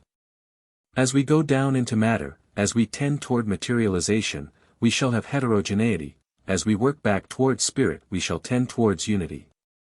So that in the religious world we can look for unity to make its appearance. There is, even now, a much greater spirit of tolerance abroad than was the case 50 years ago. But the time is rapidly approaching when the great fundamental unity that underlies all the different religions, and the fact that each faith is a necessary part of one great whole, will be recognized by men everywhere, and through this recognition, we shall have the simplification of religion. We shall have the great central facts emphasized and utilized, and the small and petty differences of organization, and of explanation, overlooked. Again, we can look for a very interesting happening in connection with the human family to take place, for the moment that group consciousness becomes, on a large scale, the conscious objective of man, what will occur? You will have man putting his foot upon what is called in the religious world, the path. You will have him definitely taking himself in hand, endeavoring to live the life of the spirit, refusing any longer to live a self-centered atomic life. You will have him searching for his place within the greater whole, finding it by means of definite self-initiated endeavor, and then unifying himself with that group. This is all that is really meant by the teaching given about the path in the Protestant, Catholic, and Buddhist churches. They all teach the treading of this path, calling it by different names, such as the way, the noble eightfold path, the path of illumination, or the path of holiness. Yet it is the one path, that which shineth ever more and more unto the perfect day. We can look, too, for the development of the power to think abstractly, and for the awakening of the intuition. As the great races have succeeded one another upon the planet, there has ever been an ordered, directed unfoldment of the powers of the soul, and a definitely planned sequence. In the third root race, the Lemurian, the physical aspect of man was carried to a high stage of perfection. Later in the great race which preceded ours, the Atlantean, and which perished in the flood, the emotional nature of man was developed. Then in the race to which we belong, the Aryan, or fifth race, the development of the concrete, or lower mind, is the goal, and this we are developing each decade. A few are also beginning to develop the power to think in abstract terms. When this is the case we shall see more of that peculiar, interesting capacity which some people evince, and which we call the ability to be inspired. I am not here speaking of mediumship, nor do I mean mediumistic ability. There is nothing more dangerous than that which is usually meant by the term of medium. The average medium is a man of a negative, or receptive nature, and usually so loosely coordinated in his threefold nature that an extraneous force or entity can use his brain, his hand, or his body. It is quite a common phenomenon. Automatic writing, Ouija boards, and spiritualistic seances of a low order, are rampant these days, and are driving thousands into insanity, or into nervous disorders. But there is something of which mediumship is simply a distortion, and this something is inspiration. To be capable of being inspired means that a human being has reached a stage in his evolution where he is consciously and positively under the control of his own higher self, the God within. That inner ruler, the real self, can, by definite contact, control his physical brain, and enable the man to make decisions, and to understand the truth, apart from the reasoning faculty altogether.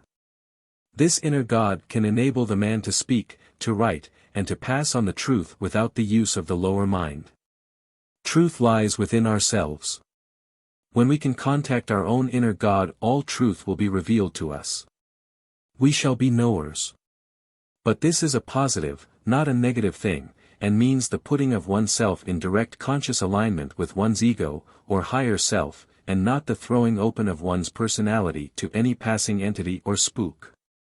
This can be seen occurring now, occasionally, but it is not very often that the average man comes in contact with his higher self. Only in our moments of highest endeavor, only at the great crises of our lives, and only as the result of long discipline and strenuous meditation does this occur. But someday we shall govern our entire lives, not from the personal, selfish point of view, but from the point of view of the God within, who is a direct revelation of spirit on the highest plane. The final thing I seek to bring out tonight is that the goal for each one of us is the development of the powers of the soul, or of the psyche. This means that you and I are going to be psychics. But I am not using this word psychic as it is usually understood, nor in its everyday connotation. The psyche is, literally, the soul within, or the higher self, who emerges from out of the threefold lower self, as the butterfly emerges out of the chrysalis. It is that beautiful reality, which we are going to produce as the result of our life, or lives, down here. The true psychic powers are those which put us in contact with the group. The powers of the physical body, which we use every day, put us in contact with individuals, but when we have developed the powers of the soul, and have unfolded its potentialities, we shall be true psychics. Now what are those powers? All I can do tonight is to enumerate a few out of the many. One is the conscious control of matter. The majority of us control our physical bodies consciously, making them carry out our behests upon the physical plane. Some of us control our emotions consciously, but very few of us can control the mind.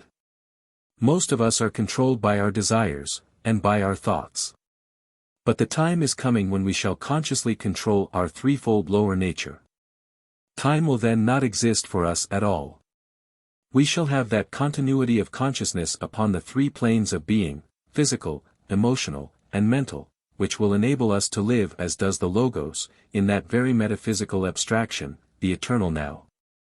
Another power of the soul is psychometry. Now what is psychometry? It might be defined as the ability to take a tangible something, belonging perhaps to an individual, and through the medium of that, to put oneself en rapport with that individual, or with a group of individuals. Psychometry is the law of association of ideas applied to the vibratory quality of force for the purpose of obtaining information. Again, the race will become clairaudient and clairvoyant, which means the capacity to hear and see as clearly and accurately upon the subtler planes as we do upon the physical. It will involve the ability to hear and see all that concerns the group, that is, to hear and see in the fourth and fifth dimensions.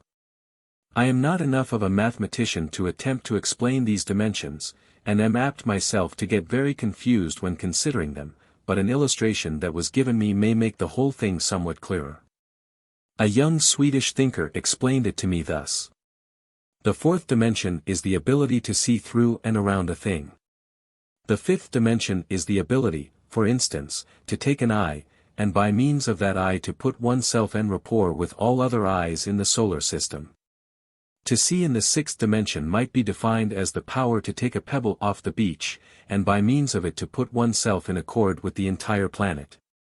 Now in the fifth dimension, where you took the eye, you were limited to a particular line of manifestation, but in the case of the sixth dimension, where you took a pebble, you were put in touch with the entire planet. This is something very far ahead of us, but it is interesting to speak about, and holds a promise for each and all. There is not time to deal with the other powers, nor can I enumerate what they all may be. Healing by touch will be amongst them. The manipulation of the magnetic fluids, and conscious creation by means of color and sound, are others. All that really concerns us at this time is that we should consciously take ourselves in hand, seek to come ever more and more under the control of the inner ruler, endeavor to become radioactive, and to develop group consciousness. Lecture 7. Cosmic Evolution. It might well be considered ridiculous for anyone to undertake to give a lecture on cosmic evolution, because, of course, it is a subject which neither I nor any other mortal knows anything about. And consequently we are utterly unable to express ourselves upon it. Nevertheless, there are certain deductions we can make under the law of analogy which may lead us to very interesting realms of thought. We have for several weeks been considering the evolution of the atom from stage to stage, until we included the entire solar system under the term atom.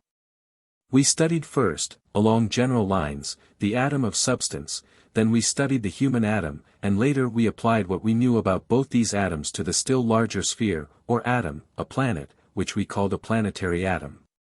Then we extended the idea still further to the atom of the solar system, predicating it as having a position within a still greater whole. We studied 3 methods of evolution, or development, in connection with this subject. We considered the aspects which were evolved by means of these atoms, their qualities, or psychic nature, and we saw how in the atom of substance the only psychic quality we could postulate about it was the quality of intelligence. We passed on them to atomic forms, subhuman forms, and saw how the forms in the 2 kingdoms of nature, the vegetable and animal, demonstrated another quality of the deity, that of sensation, feeling, or embryo love and emotion. We found that in the animal kingdom also a 3rd quality, that of rudimentary mind, began to show itself, and that when we arrived at the human atom, we had 3 aspects demonstrating, intelligence, love, and a central will. We extended this concept to the planet and to the solar system, and found that, working out through the form of the solar system, we had a great intelligence or mind. That the object of his utilization of form was the demonstration of another quality, love or wisdom, the whole being energized by a great central will. We deduced therefrom that this central will might be the manifestation of an entity who informs the entire system, from the very lowest atom of substance up to that great life who energizes the planetary scheme. Having laid down these fundamentals, we passed on to the consideration of the evolution of the conscious life within the atomic form, finding that a higher type of consciousness is consistently evolved by each atom. That the human consciousness is distinguished from all other lower forms in that it is self-conscious. That man is an intelligent will, consciously performing every action, becoming aware of his surroundings, and working out a definite line of activity with a specific objective in view. The self-consciousness of man leads on again to something wider still, to the consciousness of the great planetary spirit, which may perhaps be best expressed in the term group consciousness. As evolution proceeds, man will pass from the stage of self-consciousness in which you and I now are, to a realization of what is meant by group consciousness, something as yet practically unknown, except as some beautiful ideal. And a dream which may, at some distant time, materialize. Group consciousness, again, will logically lead on to that which we, for lack of a better term, might call God consciousness. Though I deprecate the use of the word God because of the many quarrels it causes in the world between the different thinkers of the human family. These differences are founded largely upon differences in phraseology, upon the terms used to express fundamental ideas, and upon varying methods of organization. When the scientist, for instance, speaks of force or energy, and the Christian speaks of God, and the Hindu uses terms analogous to the I am that I am, or the self, they are all speaking of one and the same great life. But have lost much time in endeavoring to prove each other wrong, and to demonstrate the accuracy of their own interpretation. We next saw that, roughly speaking, atomic evolution could be divided into 2 parts or stages. One stage we called the atomic stage, and another we called, for lack of a better term, the radioactive stage. The atomic stage is that in which the atom pursues its own self-centered life, is concerned entirely with its own evolution, and the effect of the contacts it makes. As evolution proceeds, it becomes apparent that in time the atom begins to react to a greater life outside itself, and in this you have the period analogous to that of the form-building stage, in which these atoms of substance are attracted by a greater charge of energy, or positive electrical force, if you like to call it such, which draws them, or attracts them to itself, and builds out of them a form. These atoms of substance, in turn, become then electrons. We found, then, how, in your case and mine, as in the case of every self-conscious unit, the same procedure is followed, and that you have a central life holding within the sphere of its influence the atoms that constitute the different bodies. Mental, emotional, and physical. That we manifest, that we move and carry on our life, and work out our purposes, by attracting to ourselves the atoms of substance that are adequate to our needs, and through which we can make the necessary contacts. These atoms are to us, the central life, what the electrons are to the central positive charge in the atom of substance. Then we saw that if this is true, namely, that there is a self-centered stage, or purely atomic period, for the atom, and for the human atom, then again for the atom of the planet, indwelt by its central spiritual life. We should be able to predicate logically a similar state of affairs. Thus we were led into the field of speculation. We considered then whether all that transpires upon our planet may not be due to the self-centered condition of the entity who is working out his purposes by means of it. Finally we carried forward the same idea in connection with the solar system itself. We passed on then to the consideration of the second stage, that which the scientist has been studying in connection with the atom of the chemist and physicist for the last 20 years, the radioactive stage. We saw how there was a condition analogous to this in the evolution of the human atom, and that there is a period preceding it which parallels the atomic stage, wherein man is purely selfish, entirely self-centered, and pays no attention to the welfare of the group of which he is a part. This prior stage is very apparent in the world today. A large percentage of the human family is in the atomic stage, but we must remember that it is a protective and necessary one. It is passed through by every unit of the human family in the process of finding its place within the group, and enables it to develop something of value to give to that group when the second stage is entered. In the world today there are also units of the human family who are passing into the second stage. They are becoming radioactive and magnetic, they influence other forms and are becoming group conscious. They are passing out of the I am stage into the I am that realization. The life and purpose of the great entity of whose body they are a part, is beginning to be cognized by them. They are becoming aware of the purpose back of the life of the planetary spirit who is the subjective impulse lying behind objective manifestation upon our earth. They are beginning to cooperate with his plans, to work for the betterment of their group. And the difference between them and other atoms of the human family is that they are now group conscious, they have a wider horizon, a group recognition, and a larger purpose.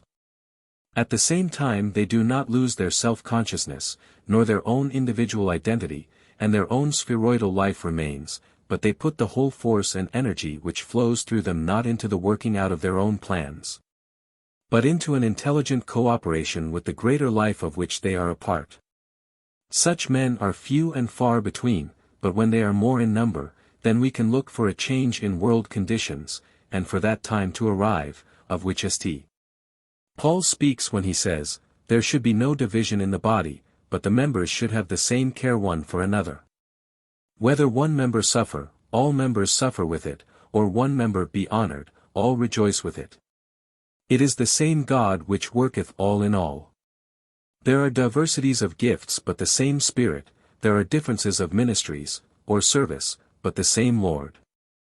When we are all group conscious, when we are all aware of the purpose which lies back of manifestation upon our planet, when we are consciously active, and throwing all our energy into the working out of group plans, then we shall have what the Christian calls the millennium. Now, if you have in the evolution of the atom of substance, and the human atom, these two stages, if they are the basis of all future development, then within the planetary atom you will have the same two stages. That in which the planetary life is working out his own plans, and a later one in which he falls in with the greater plans of the life which animates the solar system.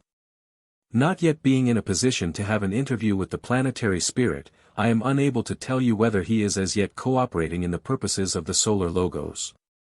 But we might be able to get some idea of the general purpose by the study of race evolution and the development of the great international plans within the planet.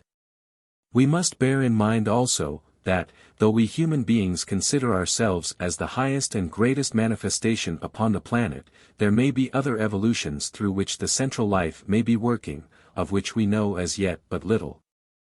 We must study not only man, but should consider also the angel evolution, or the Deva evolution, as the Hindu calls it. This opens up for us an immense field of study and speculation. Again, within the solar system we shall expect to find analogous stages.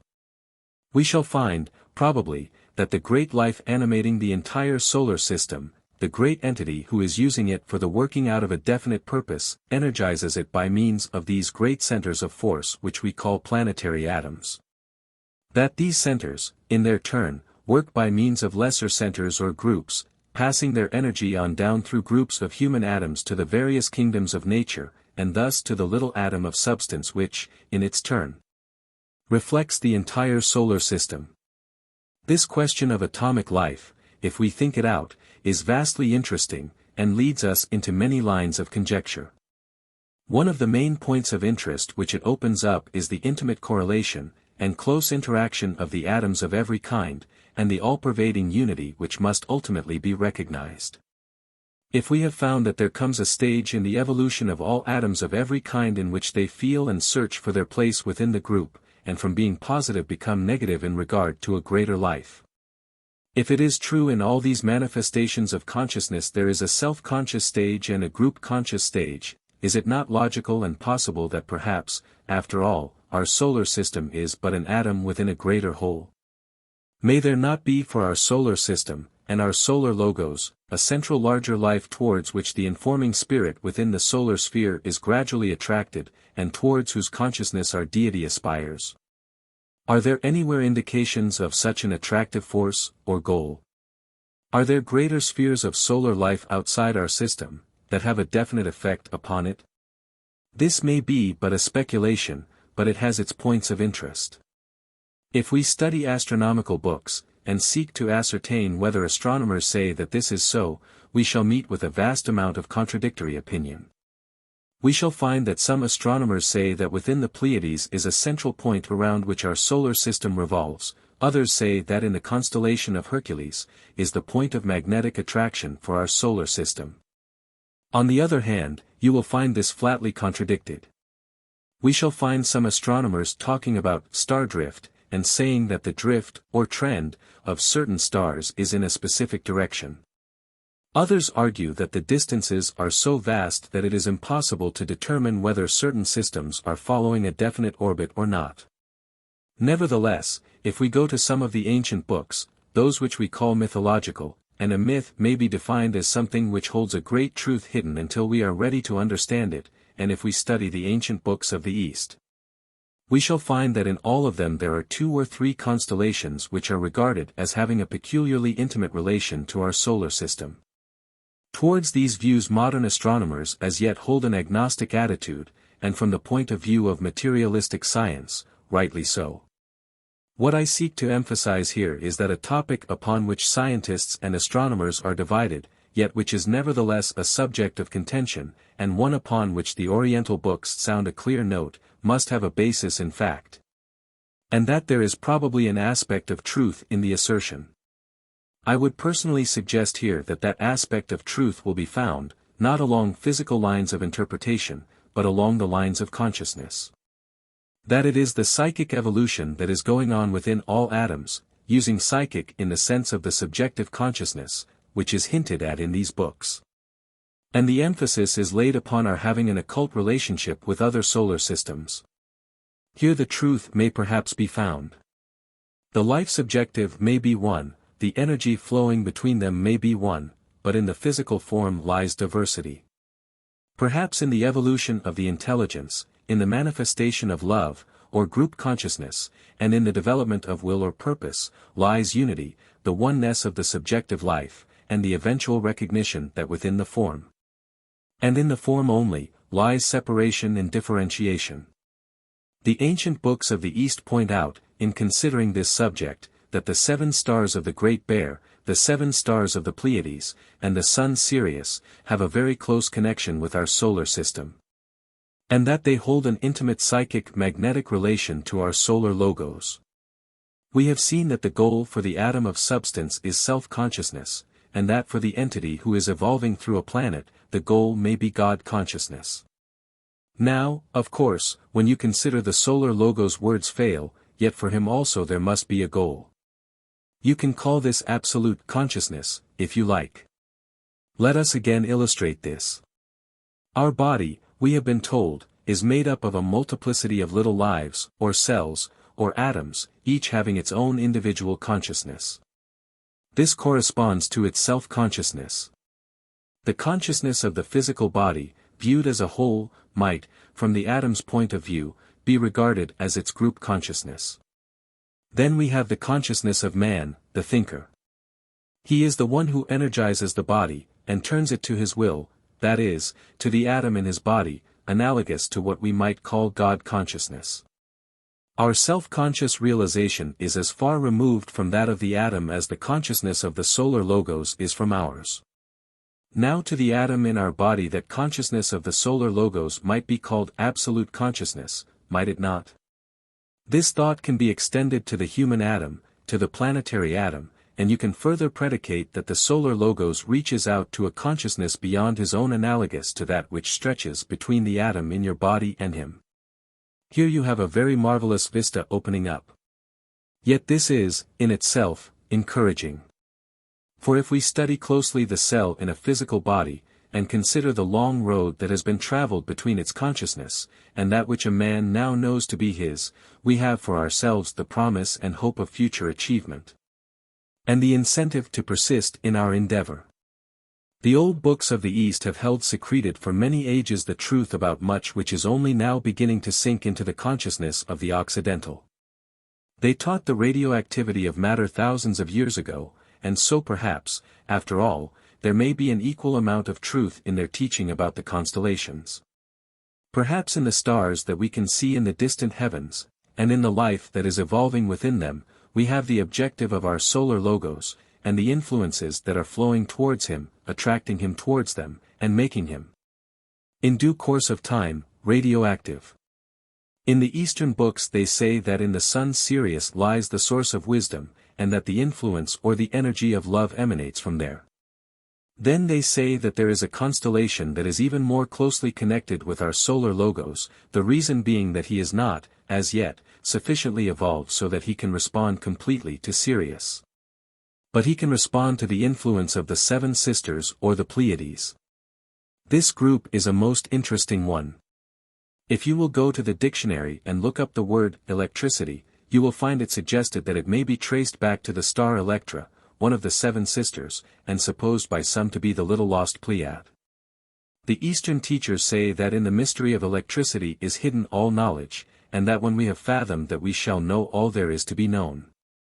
What the relationship of the Pleiades to our solar system may be, it is not possible for us to say, but even our Christian Bible recognizes it, and Job speaks of the sweet influences of the Pleiades.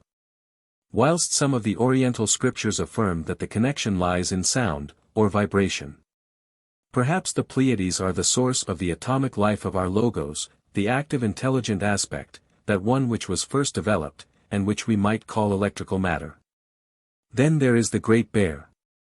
There is much that is interesting said about the relation between the Great Bear and the Pleiades in Oriental writings. The seven sisters are said to be the seven wives of the seven stars of the Great Bear. Now what is perhaps the truth back of that legend? If the Pleiades are the source of electrical manifestation, the active intelligent aspect of the solar system, and their energy that which animates all matter, they may perhaps represent the negative aspect, whose polar opposite, or the positive aspect, is their seven husbands, the seven stars of the Great Bear. Perhaps the union of these two is what produces our solar system. Perhaps these two types of energy, one from the Pleiades, and the other from the Great Bear, meet, and in their conjunction produce that blazing forth in the heavens which we call our solar system. The relationship of these two constellations, or rather their subjective relationship, must surely have some basis in fact, or we would not have it hinted at in the different mythologies. There must be something that connects them, out of all the myriads of constellations, with our solar system. But when we endeavor to give it a purely physical application we go astray. If we work it out along the lines of the subjective life, and connect it with energy, quality, or force, we are liable to stumble upon truth, and find out some of the reality which may underlie what appears at first sight to be a senseless fable. Anything that widens our horizon, that enables us to take a broader vision and a clearer view of what is going on in the evolutionary process, is of value to us, not because the accumulation of ascertained facts is of value, but because of what it enables us to do within ourselves. Our ability to think in wider and larger terms is increased, we are enabled to look beyond our self-centered point of view, and to include within our consciousness other and different aspects than our own. In doing this we are developing group consciousness, and we shall realize eventually that the apparently stupendous facts which we fought and died for down the ages, and emphasized as the entire truth, were after all but fragments of a plan. and infinitesimal portions of a gigantic sum total. Perhaps, therefore, when we come back to earth again, and can look back upon the things that interest us now, and which we consider so important, we shall find how erroneous facts were as we then apprehended them. Facts, after all, do not matter. The facts of the last century are not facts now, and in the next century scientists may laugh at our dogmatic assertions, and wonder how we could have looked upon matter as we did. It is the development of the life, and the relationship of the life to all that is around, that really matters. And, above all, the effect that we are having upon those with whom we are associated, and the work we do, which affects, for better or for worse, the group in which we find ourselves. In closing this series of lectures, I cannot do better than quote again from St.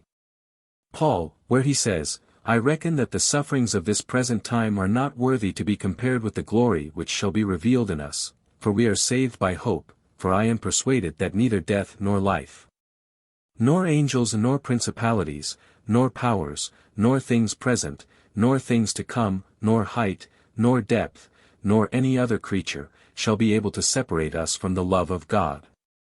Finis.